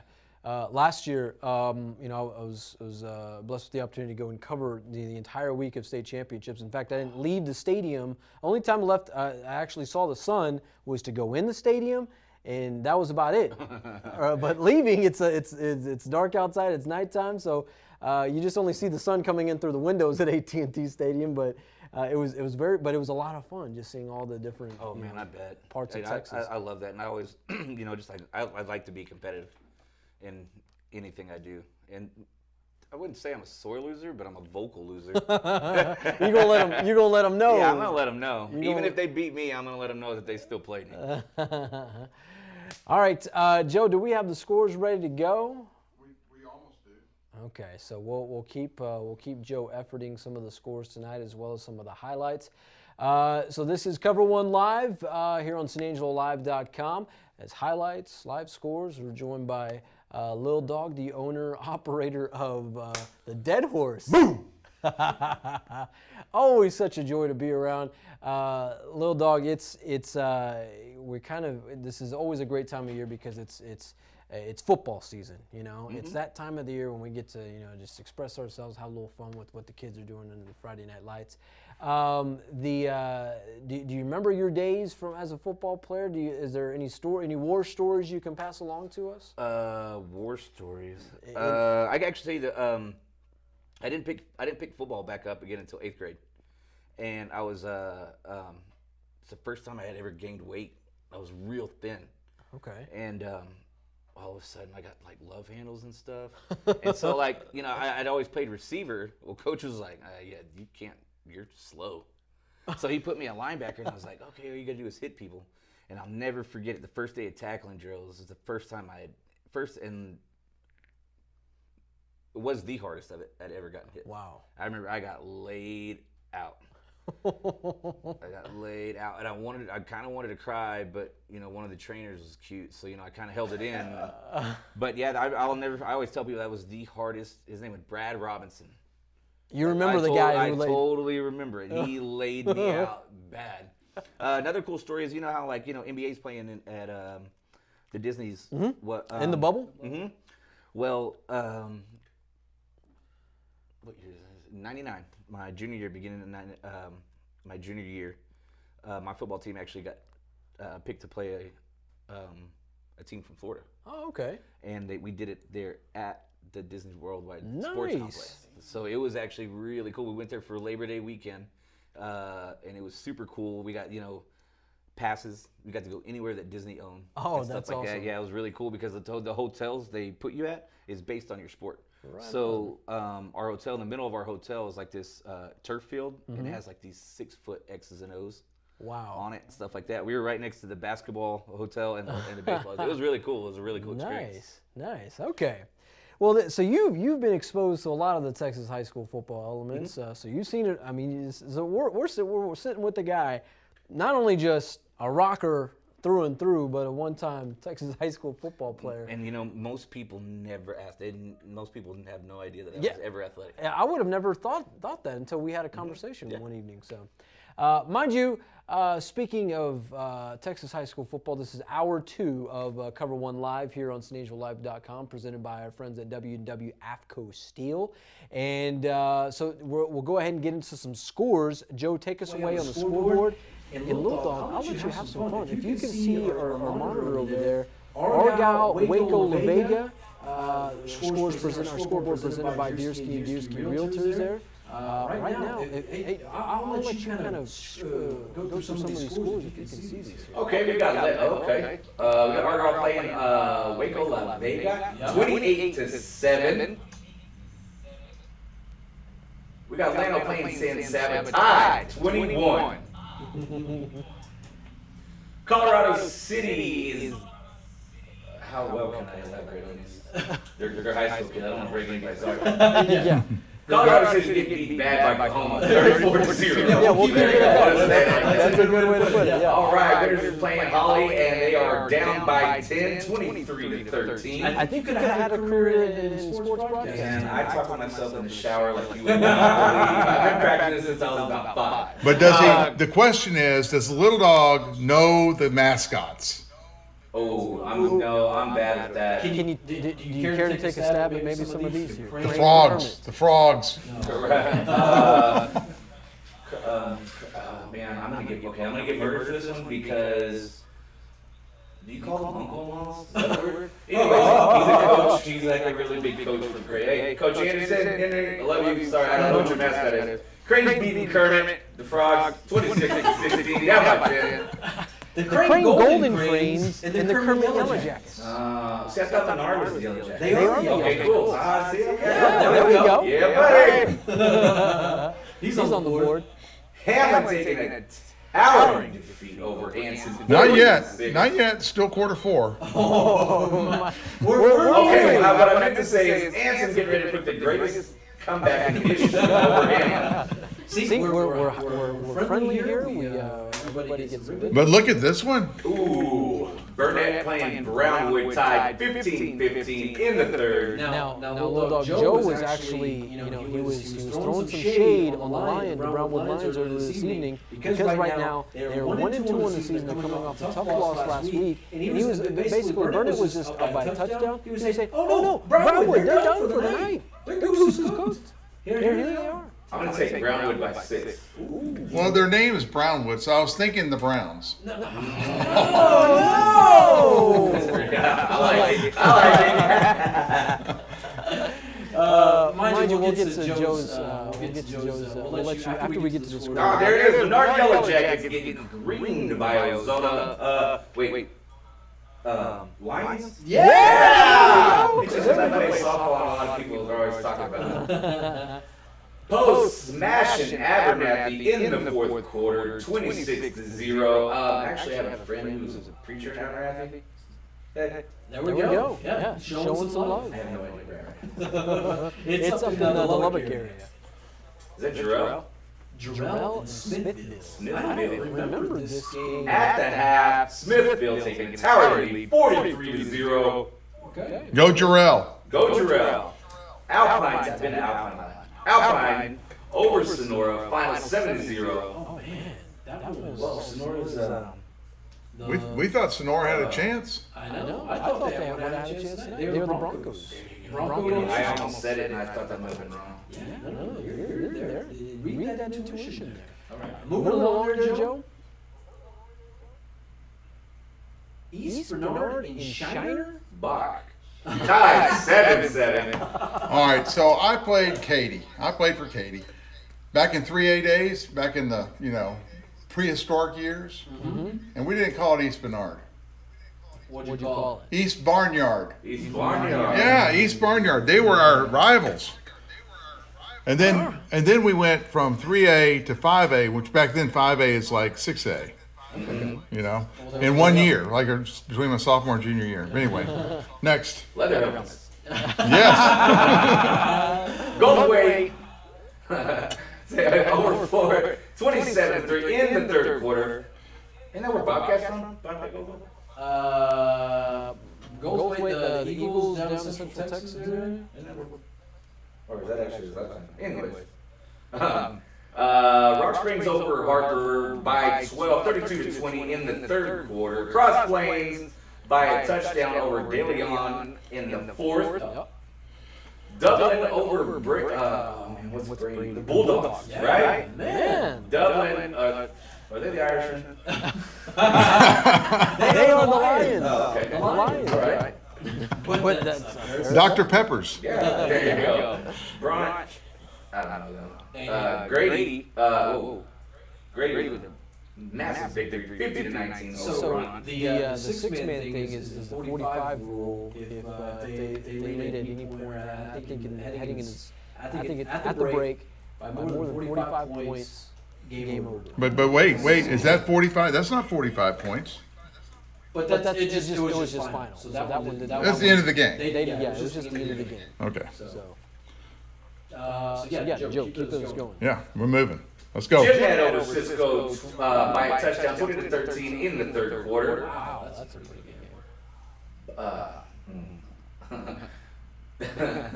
Ballinger tied with Clyde in the third, 7-7. Clyde America. What about Ballinger Bearcats? Yep.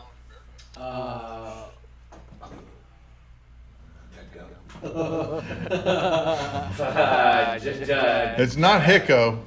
Junction what? It's not. No, it's Heiko. Junction over Heiko are up by 23 in the fourth. How many touchdowns is that? Quick, do the math. 5. About 3. Was that right? 3 and a safety. Oh wow. Did they have 33? Wall over Mason. Wall Hawks. Right? Okay. Probably 35-7 on top of the punch. Monday getting smothered by Miles. 20-6 in the fourth. Quantum. Oh, dude. Damn, I should have said it. I don't want to embarrass myself. Quad over. Rawls.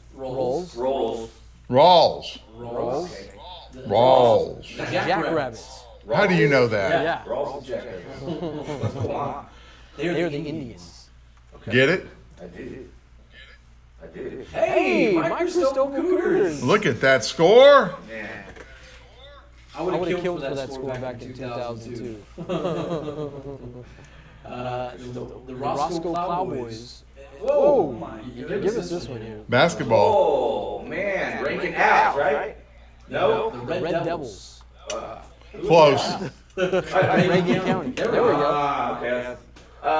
Rankin over Lakey, 90-84 in the fourth. Man, it's a basketball. That is something. That made me tired. Andrews beating Seminole 47-13 in the third quarter. Sweetwater beating Birdie, almost messed up. Beating Birdie 34-21 in the fourth quarter. Grand Falls Royalty getting smothered. Irene County 52-6. Blanket over Zephyr 59-14 final. Dumas. Yeah, I got it. Dumas over 48-12 in the third quarter.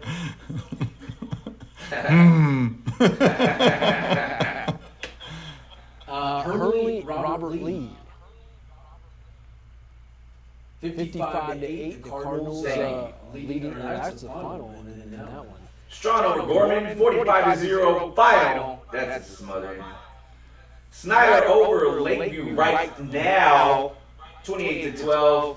Fourth The quarter. Chiefs are about to open up a can. We'll keep. Yeah. Hopefully they have another can there. Albany over Haskell 43-0 final. Everybody's getting fired. Is that really a place? New Deal? Yeah, New Deal. Sweet. New Deal beating, is that Bovina? 44-0. Brownfield and Big Spring tied 14-14 in the fourth. Hey, I have an update on Wall. They're up 42-7 in the fourth quarter. Over Mason. Wall over Mason, 42-7. There's probably at some point no return. Okay, no kidding. Stanford over Sudan 38-0 final. Excuse me. Blackwell beating Moran 64-16.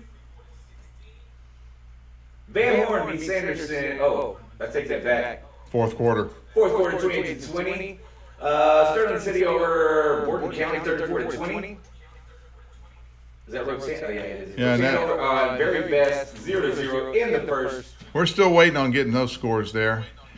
Manny, are you leaving? What are you doing? We have an echo.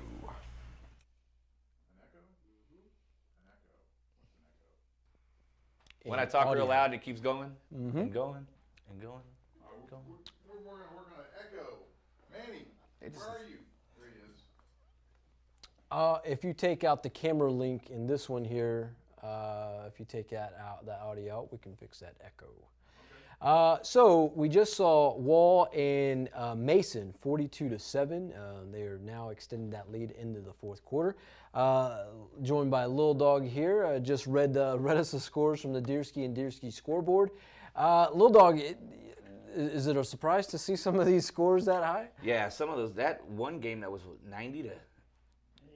Yeah, that's crazy. I've never seen. I don't know that I've ever seen a football game that high, and I'm glad I've never played one that high. And if I did, I'd probably still be in shape. That's a whole lot of running. That is a whole lot of running.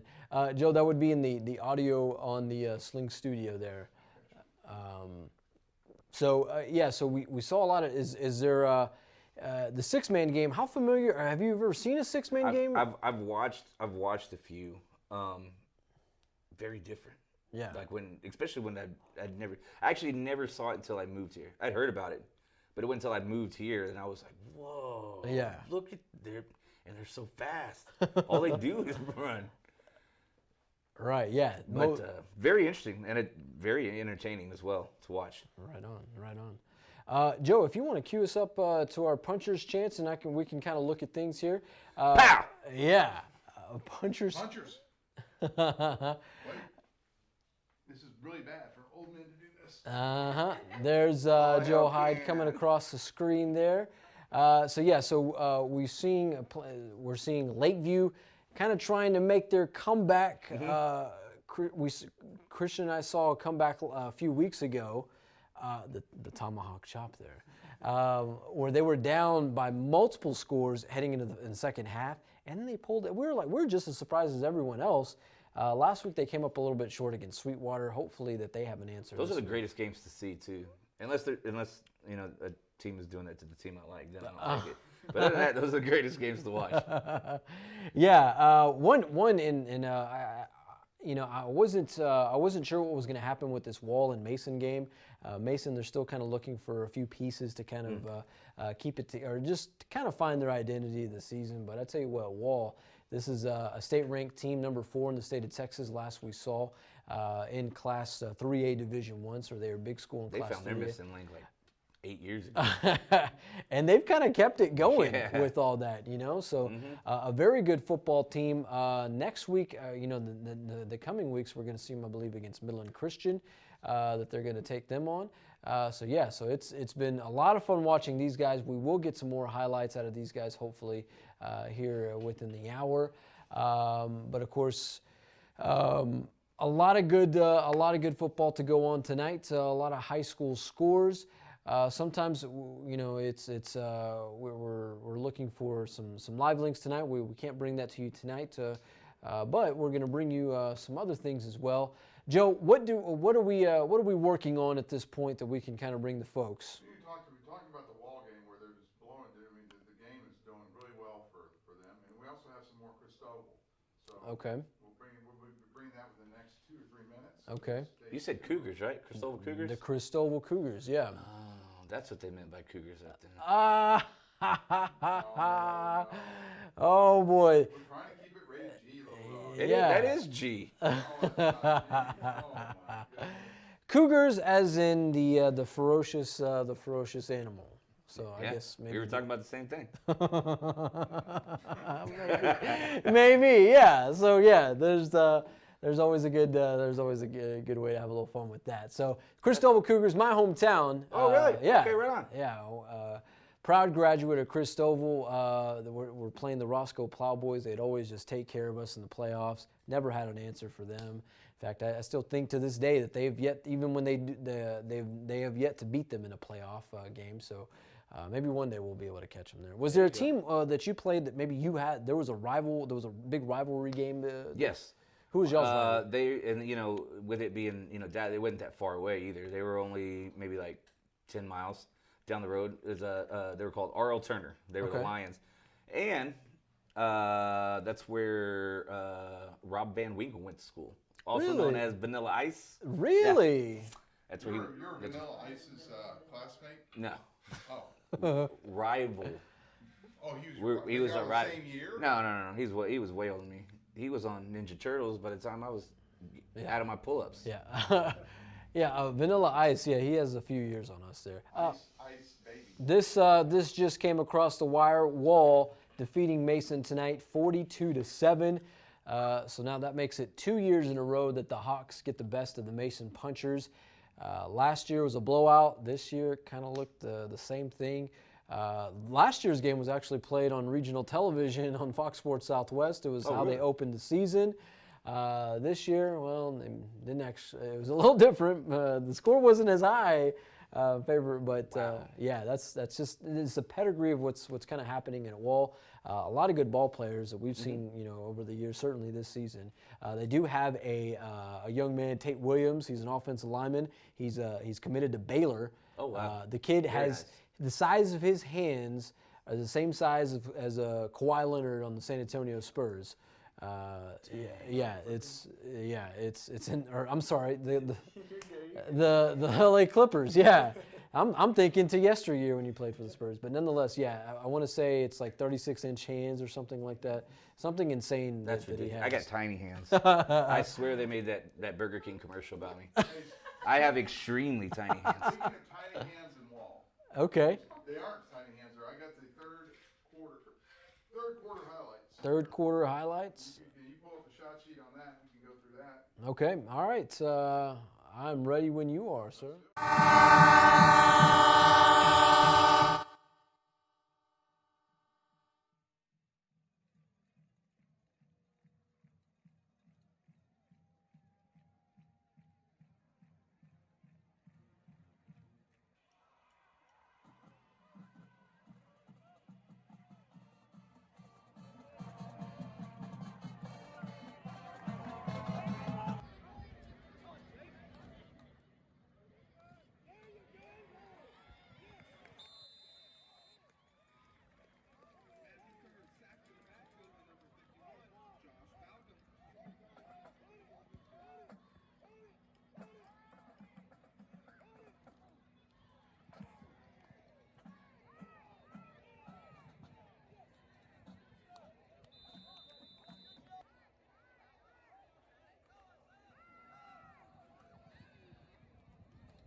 That final score is now 42-7.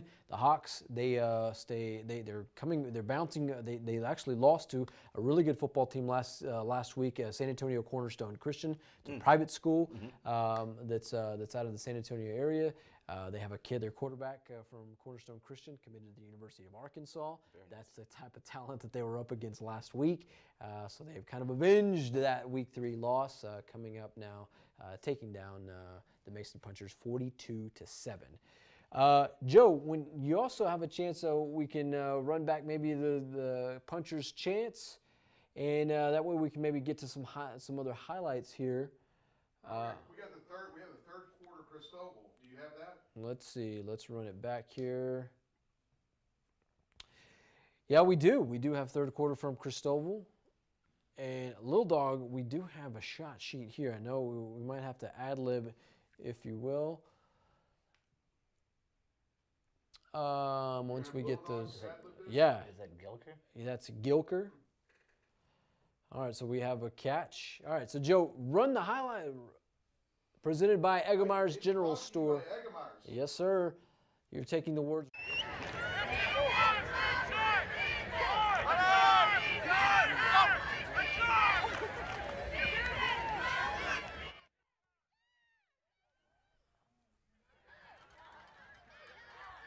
Cristobal with the football there, and yeah, this kid's off to the races. Very nice. And then, Joe, if you want to put that in full screen, we can see this here. And then a 17-yard catch and run from Carpenter. And then how about this? Joshua Fava. What do we got here? We got a 13-yard run by number 7, Joshua. Man, look at that run. Just Braden Wilcox, that looks like. So, yeah, that was a Braden Wilcox touchdown there. All right, so, yeah, a whole lot of Cristobal tonight taking on the Roscoe Plowboys there in the south end of Tom Green County. Very one-sided. What did we see last? 64 to 6? Something along those lines? Yeah? Okay. Little Dog, now you played Class 5A football at that time. Did you ever get a chance to look at any small school football, or were you just kind of just embracing some of the bigger schools there? I was embracing some of the big ones. I did look here just because, you know, we've always had family here, and this is usually where I would spend all my holidays. Even growing up in you know, Dallas, we'd always do Thanksgiving here, Christmas here. I'd spend summers here, working my grandfather at the Triggs Ranch. Have you ever been out there with the log cabin? Yeah. Mm-hmm. So we used to do that a lot, and I had thought about here. Kind of looked at Ranger a little bit. Okay.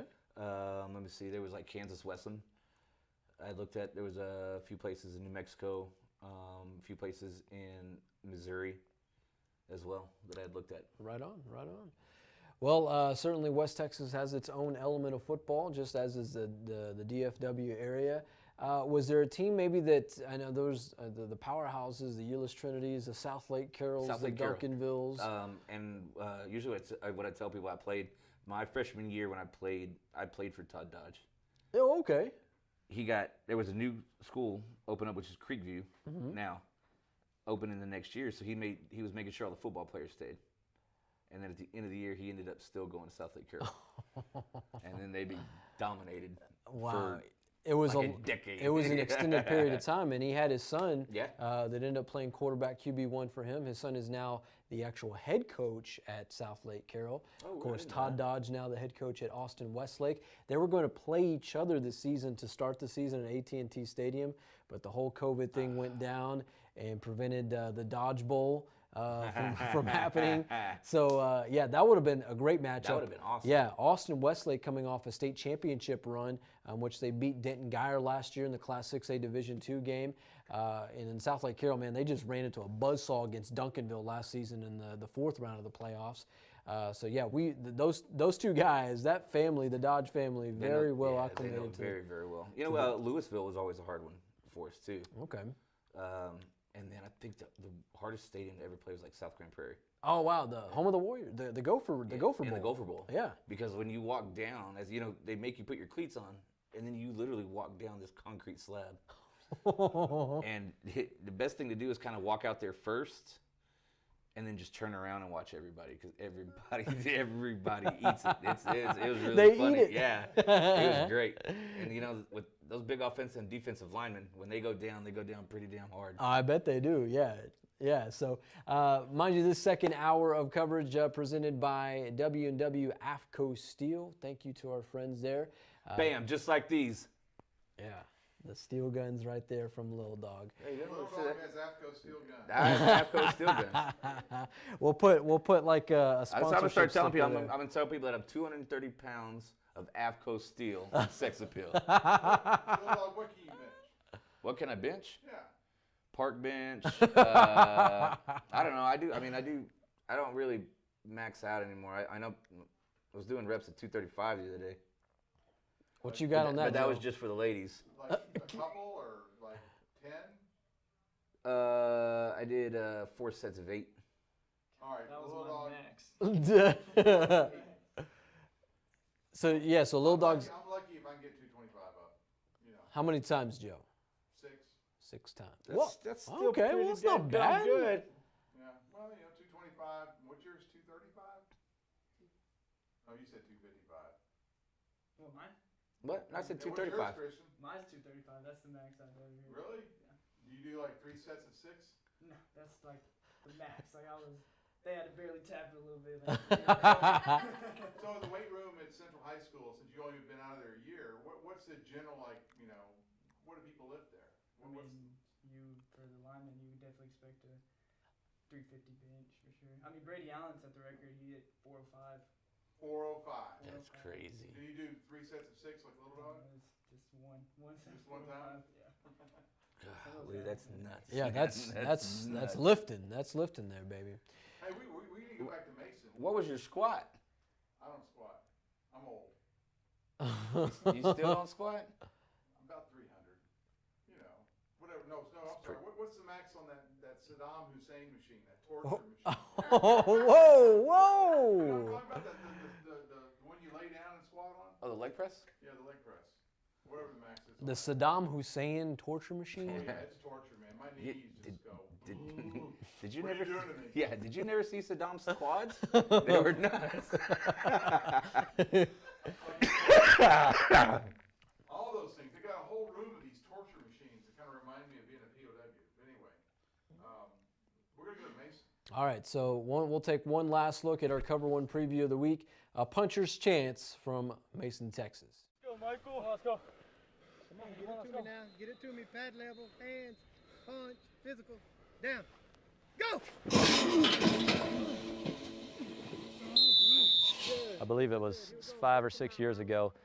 Coach Burns and I sat down, and obviously he's a puncher grad, and he was in charge of the program at that time. And he said, "What's one word that describes a puncher?" And we put toughness on our shirt because no matter what, no matter the situation, no matter the score, no matter the record, we raise our kids to be tough. No! Go! My name is Matthew Kerr. I'm a senior at Mason High School. I play quarterback and free safety, and I play for the Mason Punchers. I mean, it's been tough going 0-3. I don't remember the last time we've started out like this, but it's not due to this team. It's really due to things that we haven't been able to really control. We've had people out for COVID, we've had people out for other decisions, and we've had injuries that have plagued us. And with our small team this year, without having very many backups, it's been tough, but now we're finally getting everyone back, and I feel like we're all gonna really gel together and play well this week. Go! Hey, my name's Milo Mayfield. I'm a junior at Mason High School, and I play center and defensive end. I play for the Mason Punchers. We're not used to that. We're used to, winning, but we know we got a lot of stuff to work on, so we're just gonna keep getting better and better. I don't know, we lost a lot of starters last year, but we got people trying to step up, do their part, and make us better. My name is Michael McLeod. I am the head coach of the Mason Punchers. When I was in school in the early 2000s, we had that middle of the row, that underdog or middle of the row type of mentality there that we weren't, going to be the top dogs every time. And so, we kind of assumed that role, and we won some games that we weren't supposed to win. And I was a part of a bunch of those, but here in the last decade, obviously, we got to, to a high competitiveness that we were always on top. That underdog role hasn't been a part of this program in a decade. Yes, sir. We're definitely highly motivated this year, coming in as the underdog. We've really never been the underdog in the past, so it's really a new, like, energetic feeling that we're having this year, and we're very excited. The kids, they've always got great heads on their shoulders. Our community backs all our coaching staff and our school and our athletic program. And so it's really a group effort and a community effort that I'm proud of. Obviously, it goes back to the whole tradition-rich quality of our programs. You know, they're obviously very successful in what they do. I would call some of these guys my friends, actually. I got to talk with them and hang out with them a lot over the summer. So they're really cool guys, and coming into this game, I'm very excited to go and play up against them. You know, it's two tradition-rich schools. Obviously, they're super successful, and when you're this, 100 miles apart, and you have two programs that win all the time, what better way than to, create that great, competition everybody craves, than to have two programs go at it, two of the top programs in West Texas go right at it, and basically see, the last man standing.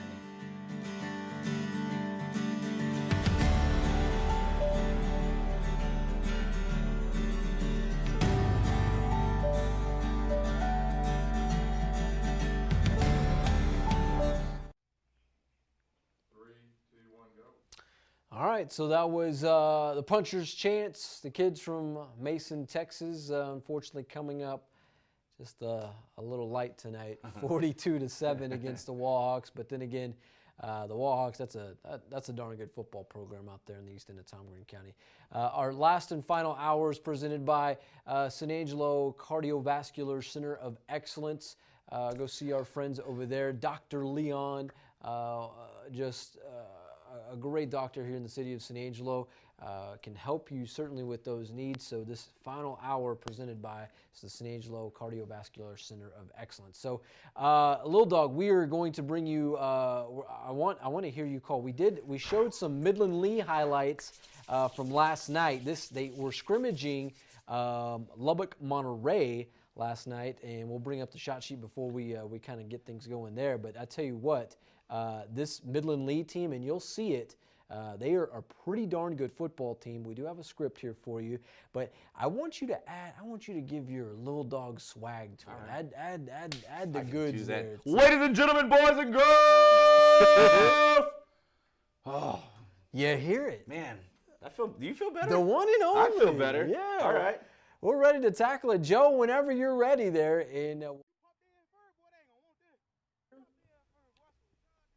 And we're going to Grande Communications Stadium, McKylan Young and Mikey Serrano, the QB1 there, and we'll pick it up right there. Early goings of the scrimmage. Okay. And how about this kid? McKylan Young. McKylan Young. Next play here. Here's Young again. Head coach Clint Hartman talks about him in the kind of offseason, and he's only a junior. And that play right there.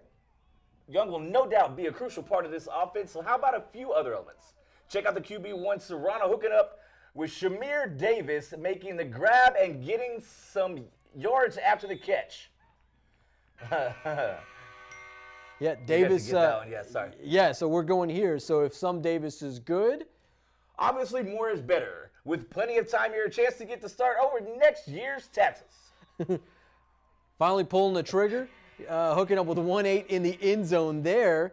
And now moving on to the next play. But we can't forget about the kids' defensive side of the ball. Number 2, reading the Monterey quarterback 1 like a book. Oski coming up with the pick. My man, Little Dog. All right. And then a little later, you have to watch this one here. So a little later. If you like big hits, wait for it. Wesley Smith saying, how you doing from a monster hit there. All right, back to some offense. Are they all monster hits? If they are.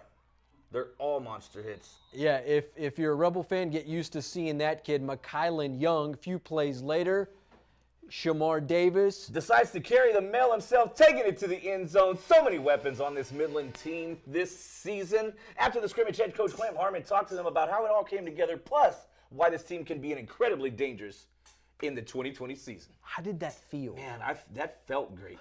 That felt great. I felt like I was on Anchorman. Yeah. A little bit. Yeah. Yeah. I need one of y'all to throw a trident real quick.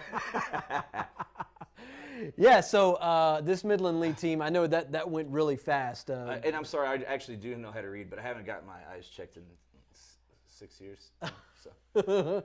Well, we'll give you a pass on that one. It's a little blurry. Yeah. So yeah, that was a good one there. Like I said,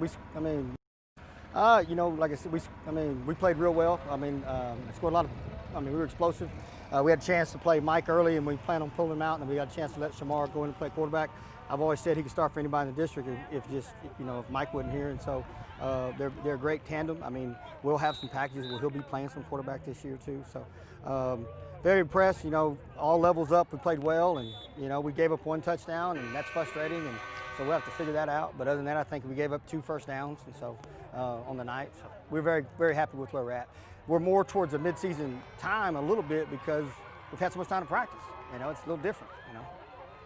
22. Talk about your running back tonight, man. This guy put on a show tonight. McConnell Young's a special young man. He played on the varsity, had about 800 yards as a sophomore last year. This year, during out all the COVID stuff, he was sending me videos, working out every day. I think he's a future Division I. I think he's Division I running back. He's got the gear that you need. He's put on about 25 pounds since last year. So we're very happy and proud to have McConnell Young on our football team. And not only is he a good football player, he's a great kid. How are you guys feeling heading into the season openers? Now that this scrimmage is over. Like we said, we'll watch tape, and we told the kids, biggest room in the world is room for improvement. So we'll see you in the morning, and we'll get those little mistakes fixed and get guys moved around where they have to be moved around. And but we got to be a little crisper on field goals and things like that. So we're not where we want to be, but we're extremely happy that we came out healthy and we played well tonight. All right, so that was Midland Lee head coach Clint Hartman. Those Midland Lee Rebels looking insanely good so far. I know it was just a scrimmage, but man, they took it to Lubbock, Monterey. They only allowed 1 touchdown the entire scrimmage last night. Shamar Davis is the backup quarterback to Mikey Serrano. This kid looking crazy good. Do you remember, does names like Cedric Benson, Roy Williams, do those kind of ring a bell in terms of? Most certainly. They were kind of maybe like right before me. Yeah. So I totally heard the names. And then I'm a UT fan, so. Well, yeah, you got to know who Cedric Benson at that point is. Buddy. Yeah, the pride of Midland Lee High School, Cedric Benson. Yeah, R.I.P. Cedric Benson. Man, just probably one of the most iconic high school football players in the state of Texas to ever play the football game. Just a man among boys. He really looked kind of like Bo Jackson on high school field. That's a very good analogy to that. Perfect technique running the ball, and just an absolute powerhouse. And knew when to turn the jets on as well. Yeah, that he did. He was making big league plays in high school, making high school kids look absolutely ridiculous. Certainly. So Midland Lee, they pretty much just took it to Lubbock, Monterey. They'll get their season started next week, I believe, back in Midland against Amarillo High. That's going to be a good showdown. Their week 2 is against Odessa Permian, so they'll get Mojo in week 2. That's usually a wrap up to the regular season. Because of COVID and how they are restructuring all the schedule, they put it up there. So I guess they're making sure that we at least get it. Yeah, so that makes sense. So yeah, and then of course the Bobcats, they'll see the Rebels towards the end of the season. I want to say it's the 3rd or 4th. Bring them on. The season. So yeah, the Bobcats will travel to Grande Communication Stadium to play at Midland Lee there. Sick 'em, right? Sick 'em Cats. Sick 'em Cats. Sick 'em Cats. All right, so we do have another highlight from the scrimmage from last night. The Central Bobcats taking on Abilene Cooper. Joe, take us.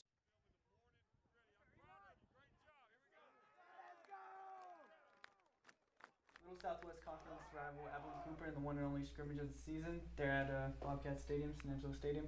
First play, we got Let's Get It Cracking with Malachi Brown and the Angry Orange offense hooking up with Malik Haywood, my man, for the touchdown here. Look at those wheels. So how about that Central defense? Put it in that hashtag eat to work, coming up with the INT. Bingo. Oski. Dude, I haven't heard that so long. It was awesome. For big gainer deep in the heart of Cooper territory, would later set them up for a Central touchdown on that drive. And you got to like this kid because he's a transfer, and also he's a state champion, or he's a state qualifier in what? In a long jump. Long jump. Man, so yeah, bringing some skills to the table. That central defense was far from done. My man Kente Nichols coming up with the interception. I'm sure defensive coordinator Joshua Willis was loving this one. But it's not a central highlight if we don't have Ashton Hartsfield running in for a touchdown, rumbling for the score. This kid's ball. a bruiser. Absolutely. Have you did I guess did you? I mean, well, you played on offense. You didn't have a chance to go square up against him, but just seeing that guy in practice, did guys try to stay away from him? Well, you know, they didn't have a choice. And the coach just set them up together, and it was just head on head, just bruiser is what he is. Yeah. What do you think he's maybe pushing 250 or some easily? So I mean, he's right around the 6 foot area, 250. So yeah, it's a guy you don't want none of, and certainly when he gets a little momentum behind him, look out at that point. That's a lot to take that to stop. Yeah, certainly. Now you squared up against some guys. Did you square up against any blue chip guys back in your day that you can remember? You know what? Being a linebacker, I got ear-holed by a buddy of mine that played for the Redskins Cowboys for a little bit. Oh, really? Yeah, his name's actually, you know, he was doing some commentating there in the Dallas. His name's Anthony Armstrong. Okay.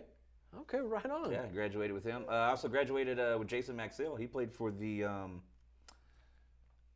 dadgummit. I forgot what NBA team he went to, but played with him. Our running back went to Purdue. Oh, wow. So you're playing with guys that moved on to the next level and did some pretty big things. Yes, sir. So, yeah. You know, it's here in San Angelo, we do get a taste of those. You know, I think the last kid that we truly saw was Maverick McIver. He's now playing at Texas Tech. He's looking to, I wouldn't say vying, he's probably for a backup job, something along those lines there. Yeah, it could be. Of course, the Red Raiders take on the Longhorns tomorrow afternoon there in Austin. So if you enjoy the college football here in the state of Texas, I know Joe is a A&M fan. Joe, is there an update on how the Aggies are doing so far this season? Are you still? Let me ask you this: are you still following the Aggies at all this season? No. Thumbs down. Not another down. Joe has Go. What is it, LSU? Yeah. Cougars? No, the Tigers. The Tigers. Now, Joe has his separate reasoning for not following his alma mater, but that's probably for another day. Correct, Joe? Don't want to bring that up. Yeah, we're not gonna get into that. Has something to do with the Soli, Sullivan Ross. There's statues. There's statues. Oh yeah, Sonia comes in and there's not a whole lot of time. There's not enough time left in our show to explain my problem. Yeah. Dead Horse can go live. You can put them on there. Yeah. The Dead Horse audience wouldn't want to know. It would be very, very, I don't know what Little Dog's doing with this high guy. But, So if you're just joining us now, this is Little Dog here, the owner of the Dead Horse and drummer of drummer of Shotgun Rebels. Yes. I also own the new and upcoming food truck, the Dogfather. The Dog. So we do have a name for the food truck. You're gonna serve hot dogs. I can't tell you everything, Joe. Oh, yeah. I can't tell you everything. You're gonna have to send somebody out there with cameras and stuff. Okay, well, already looking forward to that. I think we had you'd kind of gave me a sneak peek with it, but a few weeks ago. But yeah, nonetheless, it's an opportunity to open up your establishment and get back in business, is what we need to see here in San Angelo and throughout the state of Texas. Absolutely. So yeah, so we've seen a little bit of everything. We just saw the San Angelo Central Bobcats. They took down Abilene Cooper last night in the scrimmage, their one and only scrimmage of the season. Christian, your thoughts on the Bobcats outing against the Cooper Cougs? Definitely, something that they should be proud of. The head coaching staff, all of them, players. Just a few penalties here and there that really, in a real game situation, could cost them a lot. But overall they did good. Defense looked stout, solid, and offense, they were of course ammoing it out. And, yeah. Throwing it everywhere. You know a thing or two about the Atmo. Absolutely. Atmo. Are you so? Share the acronym what that actually means there with Little Dog. Mother bleeper out. Oh, I like that. That's something Little Dog can get on board with. Most certainly. Especially right after the menudo cook-off. Yeah, most definitely. So, you know what? You're going to get into it too now. Every time you do something, #Atmo. Are you hearing that, Janessa? You're being called out here. Hashtag. Or Atmo. Or like some of my people like to say hash brown. Hash brown, Atmo. Hash brown. Huh? What's that? What did you say about the bleeper? What does the hashtag stand for? Air that mother out. Oh, Lord. Yeah, so it's due to the passing attack of the San Angelo Central Bobcats offense. Christian, I'll ask you this: is there a player that you like the most that you kind of saw you said that he has the wow factor right now? I mean, Jalen Lifesty, I think, is absolutely the player to watch this year, and he's definitely going to step up and lead with Malachi Brown in that offense, along with Munns on the O-line. Okay. Not show love to the big boys. So. Yeah, and that's probably one of the more consistent elements of the O-line that's returning. Certainly, Kurt Klausner, graduating last season. What do they have on that offensive line that's certainly going to protect Malachi Brown this season? Well, they have, like I said, Chris Munns. It's crazy. He looks just like Kurt in his pads. Okay. Same height, same build, everything. They have Kobe also returning. Kobe was a sophomore last year, and he'll return for his junior year. Okay. On the line, and then just some solid guys behind them, and obviously those two are going to lead them. Through this season for sure. Now I'm certain our friend here, Lil Dog, wants to know about the linebackers. What's good with from that defensive side of the ball? Backers, I know they have Cameron Tarzosa. They moved him onto the. I thought I saw something like that. Yeah. Bam! Woo! Can't think of the other one, but either way, they're gonna be Totwell, Coach Willis. Coach Steele's linebackers. Mm-hmm. So definitely some fierce competitors on that side. So all right, something to look forward to. All right, so the Central Bobcats, they will open the season next Thursday night under the Thursday night lights against Colleen Shoemaker. Last year's outing will be nice, and we'll say it was a little rough. Because this year we're going to Latmo. Lay that mother. You gotta love the enthusiasm from her friend Lil Dog here, a former Texas high school football player himself. And it's funny to hear you say it. Yeah, so it's what year did you graduate? You care to date yourself? What year did you graduate? I'm aging like a fine wine. I graduated in 2001. 2001. Okay. Yes, sir. And tell the folks out there watching, what high school did you go to then? Carrollton Newman Smith. Carrollton Newman Smith. Yes, sir. Okay. Trojans. The Trojans. Yeah. So what part of Dallas is the Dallas-Fort Worth area is that? It's north. It's kind of like right before you hit like Louisville and Frisco, the Colony area. Okay. We kind of border Addison as well. So that's certainly North Dallas yes, in sir. that aspect. Okay. Yeah, so our friend Lil Dog here was a linebacker, man, and I tell you what, being a linebacker in any realm of football, we're in classification is something, but to be playing Class 5A, which is what it was then, going against the future stars of Saturday and Sunday. Most certainly. Yeah, that's. And Coach just said, I had a big head, because we were a size 8. I got like an obese head. Coach was like, "There's a lot there, but nothing in it. You'd be a great linebacker." Did he have that Mick, the guy from Rocky? Did he have that kind of tone? There's something there. It wasn't quite as raspy, but yeah, it was a little more. It was really more country and laid back. Okay. Oh yeah. Off camera, I can do a great. I didn't have a chance to practice before I got here, so there's some foul words in there. But, for the longest time, I thought my first name was Damn It. Damn it, Karch. I was like, what do I do now? Yeah. Yeah, you just lost your first name there. Oh, and you yeah, embraced for sure. that one. Yeah, that's funny.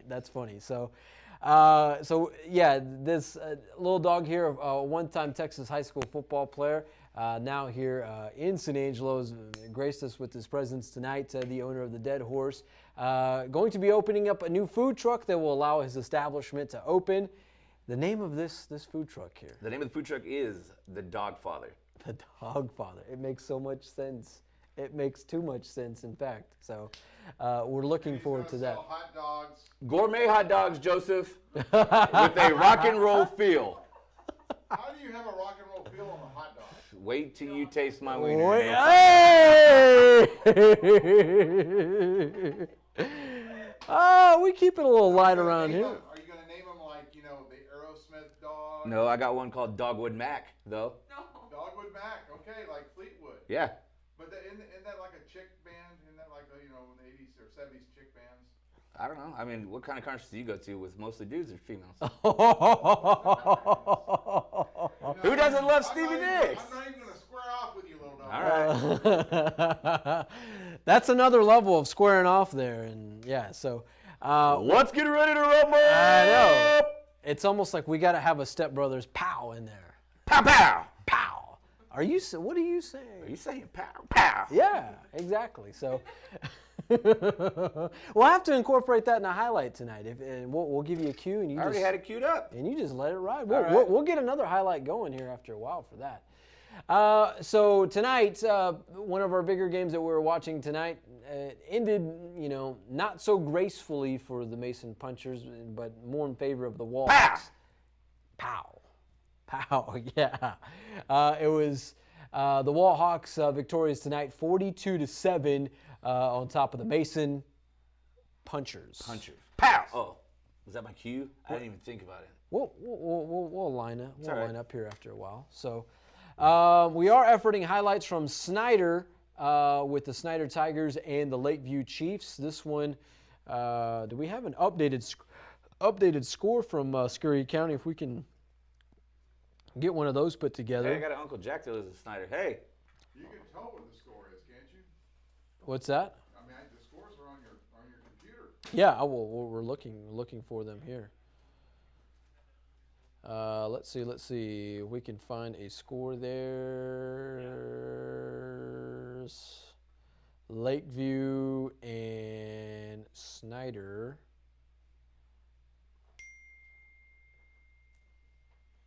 Okay, well, we will effort that one here in just a bit. I know it was kind of a close game heading into the fourth, at least into the second half. Hopefully this one we will have an update, but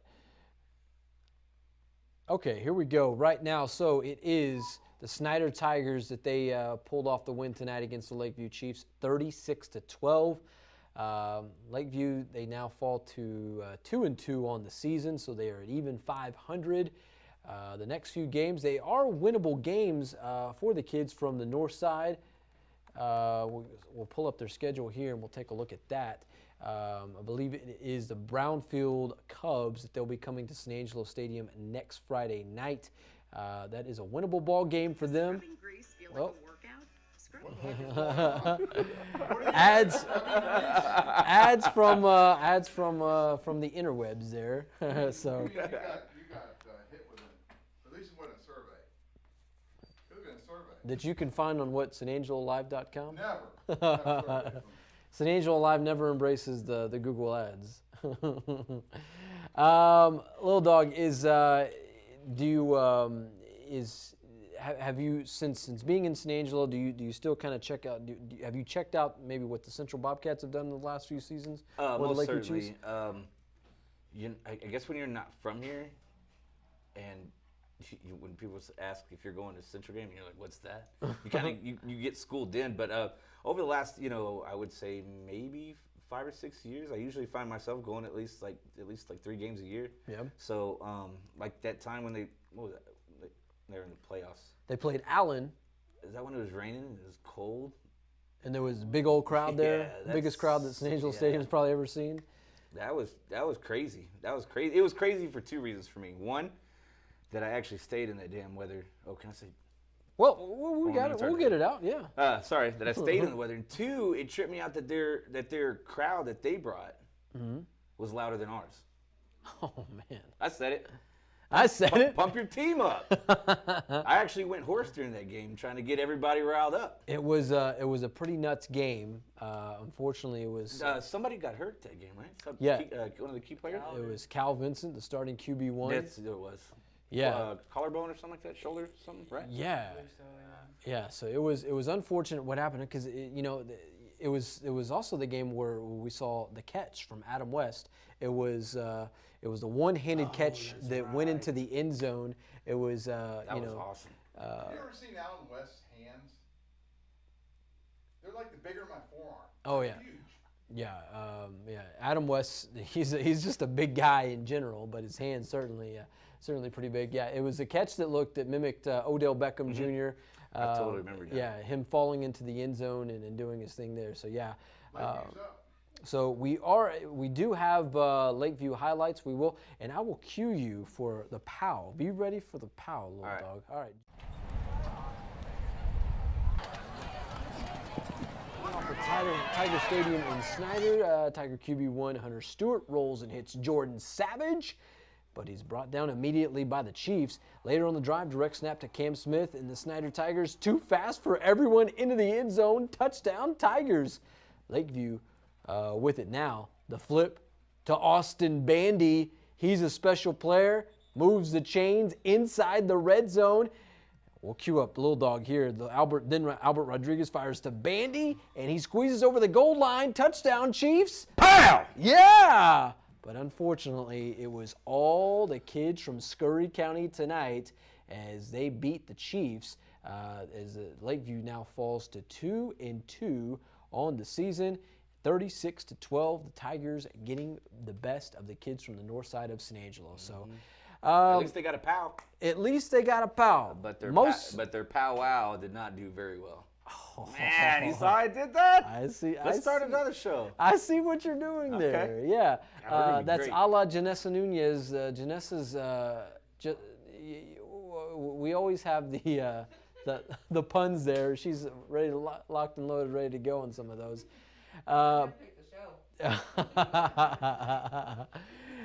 So the Chiefs, they will look to pick up the pieces next week here at San Angelo Stadium as they host the Brownfield Cubs. Man, tough loss from them. Brownfield coming up a little bit short tonight against Big Spring, 20-17. So two teams that are coming off losses. We'll see what happens next week at San Angelo Stadium. But then, of course, we'll see, the return of 6A football. Yeah, the kids. Next week? Yes. So who are the Central Bobcats playing? They will play Killeen Shoemaker down in Killeen in Central Texas. That's not conference. That's It's a non-district game. We won't see any district games till probably the end of October at that point. And who would be the Permian play? Do you have any idea about that? Odessa Permian. That's a good question. Who they will be playing? Aren't they playing Midland Lee? That is week 2. Oh, okay. Oh, I forgot they start next week. My fault. Blah, blah, blah. You get all the mojo. All right. Well, I didn't mean to ask you a hard question. Yeah, that one I do not know off the top of my head with that one there. But yeah, there's that they, along with the Bobcats, all the 6A teams will return to action there. I'm sure anybody that faces off against Permian, they have the target. So anybody that wants to play them, that's certainly they're always gunning for them there. So 2020, Abilene Cooper, that's right, Abilene Cooper. We were talking about just that this evening. We saw the Cooper Cougs just a few moments ago as they took on the Central Bobcats in a scrimmage there.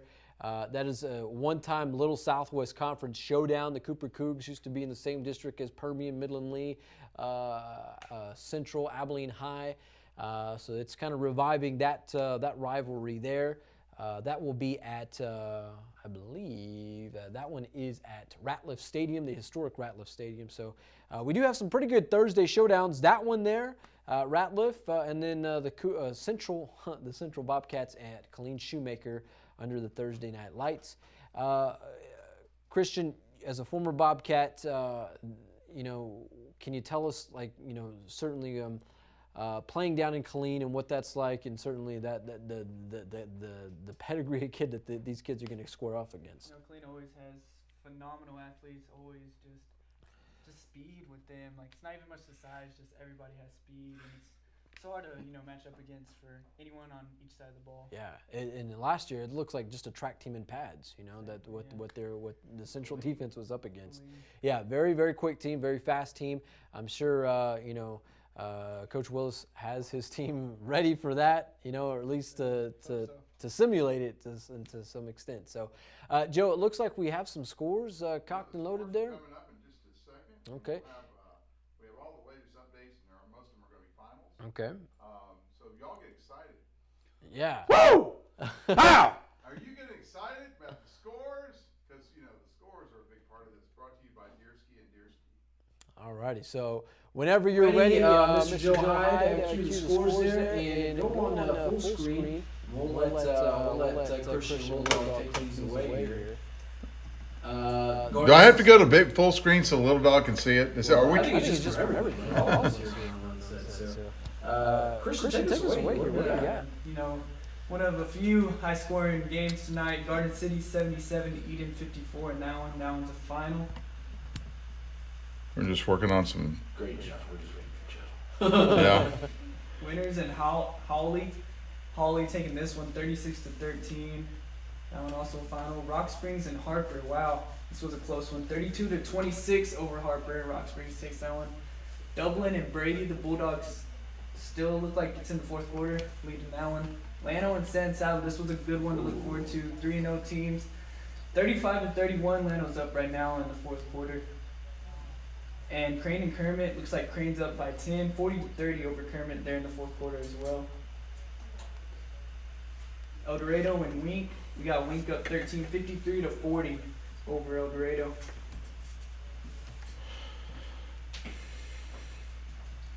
The Bulldogs taking this one over Monday, 20 to 6. No, man, you're killing it. Go nowhere. The ladies have eyes for you right now.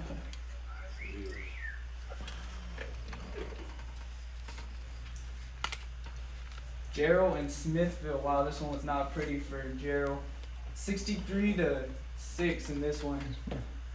Quite the blowout. This mic's not working. Okay. Iowa Park and Brock. Wow, what a game there. Brock, man, just eking past Iowa Park. 42 to 35 in that one. And then moving along here. What else we got, Joe? We had some echo there. We're going to apologize. And then Hamilton and Leon, 40 to 22 in that one. Moving along. Merkel and Early. Lil Dog, what do we got in here? We got Early going over Merkel, 32 to 20 at the final. Hit it, Joe. We got Sterling City over Borden County, 62 to 58, just squeezing it out. Brownwood over Burnett, 36 to 22. They did it! They did it! See, Joe, and you were doubting the Brownwood Lions tonight. They pull off the comeback, 36 to 22. How about that? Wow, this is kind of one-sided, wouldn't you say? Most Refugio and Bloomington. That's why I let you take it. I had no idea how to say it. I didn't want to butcher it. You don't know how to say Bloomington? No. Go home over Colorado City, 34 to 0. Coleman over Grape Creek, 24 to 8. The Yellow Jackets getting smothered by the Lions, 46 to 0. Gymnet taking it over Cisco, 39 to 20. Wow, that's a big win there. That's Shiner over East Bernard, 13 to 7. Still, okay, I'll keep going. Ballinger over Clyde, 21 to 14. Dumas. You got to say lifesaver again. Dumas over Levelland, 62 to 26. Whoa, Nelly! Rankin Lakey. Check this out. Rankin making it. Oh, I didn't have anything cool. Beating Lakey by 1, 98 to 97 in the final. That is a high scoring game. Argyle over Waco La Vega, 35 to 7. Medina over Rochelle, 53 to 12. Gunter over, Pilot Point, 30 to 14. I knew somebody was Pilot Point once. Right. Hamlin over Anson, 48 to 6. golly, smothered. Wow. Like, take it away. Post and Abernathy. Christian, what do we got here? We got Post taking this one 26-7 over Abernathy. Okay. And that one. We had some mic problems on you, Christian. We're trying to fix them. Goldweight taking this one. Quite the blowout here, 34-3 over Florence. Junction, we got the Eagles over Heiko, 39-10 in that one. That one played at Heiko. Hey, Christian, where's Heiko? No clue. You have Yeah, no that's clue something where that's Heiko is? no. So Heiko is just outside Stephenville. So they kind of met in the middle tonight because this is not a usual matchup. The Junction being from the I-10 area, so yeah, interesting ball game there. We got Andrews taking this one over Seminole, 54-13 in that one. Wheeler, wow, 65-0 over Highland Park. No, that one. That doesn't look right. Wheeler and Highland. No, I'm not sure if that's an actual score there, because Highland Park is from the Dallas area. Here's the one we need to look at. One of the nicest stadiums I ever played at. Yeah, home of the Scots. Certainly was not what we were expecting. Wall in this one, 42-7 over Mason. Hey, and speaking of Wall. Well, Joe, if you would get us back into programming here. Well, yeah, we're going to get us back into programming. Here we go. Speaking of Wall, can y'all hear me? Yeah. Mm-hmm. Speaking of Wall, we have a very special interview from Wall. I just got to find it. Okay. So as we wait, looks like we're going to await post-game sound from Wall head coach Houston Guy, as his team beats Mason tonight 42-7.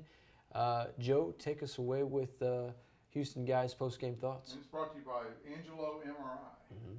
So I'll go ahead and start with first play of the game. Of course, you fumble it, and then they go down and score. What was something that you told your boys to kind of keep their heads up? We didn't want to chew them too bad. We knew they came out flat. We knew that, it was one of those games where they felt very confident that they were going to win. And I think that when Mason came out and started punching them in the face, it kind of surprised them a little bit. And we preach about that all week long, about the letdown.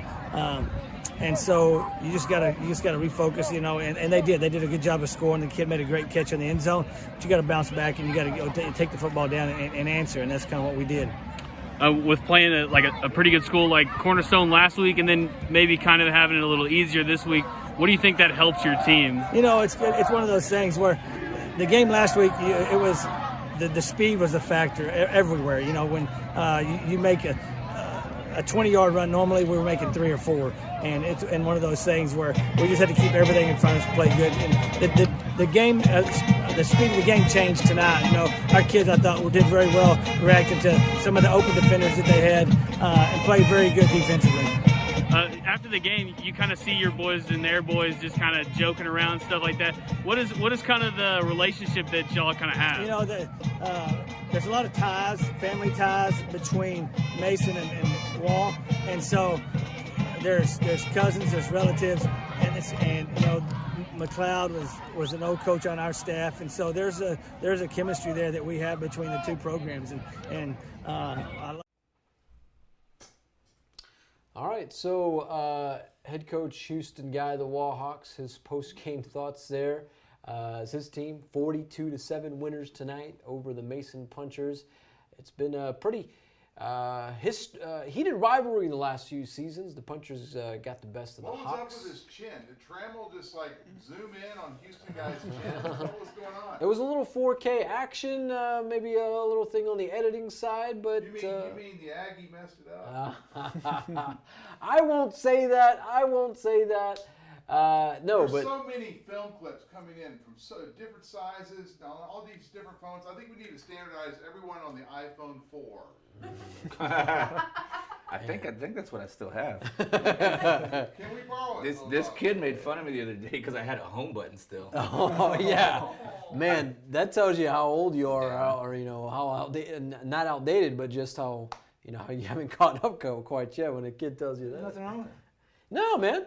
If you go back to works. the iPhone 7, or something like that, I mean, heck, the home button's still king. I like it. You're up on the iPhone 7 has the home button.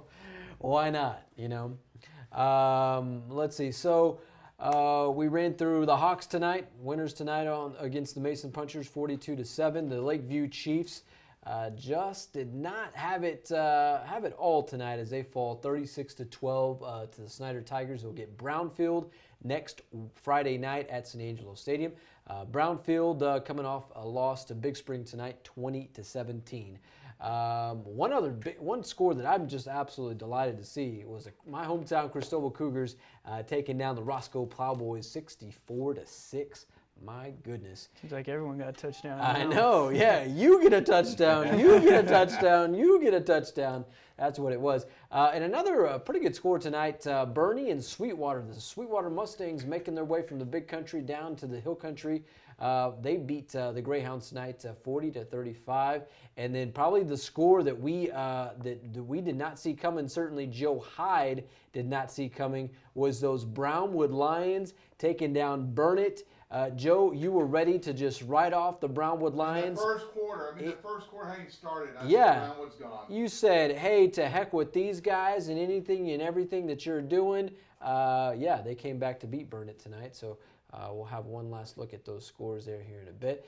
Little Dog, your thoughts on tonight? Well, there he is. Brownwood, 36. Burnett, 22. That's your final. I love one of my good friends, Graylin Brown, got inducted to the Hall of Fame not too long ago there. Hey, Graylin. Good job, buddy. Yeah. So actually, great shout out to Brownwood as well. Yeah. Now, Graylin, he was a high school quarterback back in his day for the Brownwood Lions. One of the greatest wide receivers you probably see in Texas high school football that he had a chance to toss to, Jackson Shipley, former Texas Longhorn. It was the year they Love the Longhorn. Oh yes. You still get the eyes of Texas with the University of Texas there. But yeah, Graylin Brown had the opportunity to kind of toss it around the lot there. So yeah, a lot of good guys have come out of Brownwood, one of the most historic Texas high school football programs to say the least. So thoughts on the show here, Little Dog? I love it. I can't wait to be a part of it. Yeah. Yeah. I'm just going to throw that out. Well, I think we'll have to have you on again sometime in this season. I hope so. Yeah. I'd like to have you and Gabriel Lucky on, certainly at the same time. That'd be fun to watch. Okay. You know what? Give me like 2 months so I can lean out a little. I was talking to him the other day about that, but yeah, okay, let's do it. So last week we were supposed to have a push-up contest because we also had Mason Matthews. Now, Mason Matthews is I've known Mason for years. He's a firefighter. Oh, yeah. The guy, I mean, he walks into the joint, and I gotta feel like I had to do push-ups just to at least look somewhat decent next to the guy.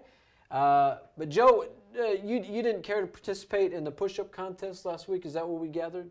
Yeah, I'm scared. What about the squat contest this week? I recall Mason chickening out. That's what I recall. Okay. Oh, Janessa taking the side of Joe Hyde tonight. Joe Hyde had him all day. All right, so yeah, we'll have to have you on some. I think we'll have to have some of those big personalities on. You certainly have just a great personality. Big personalities for big games. We should do playoffs.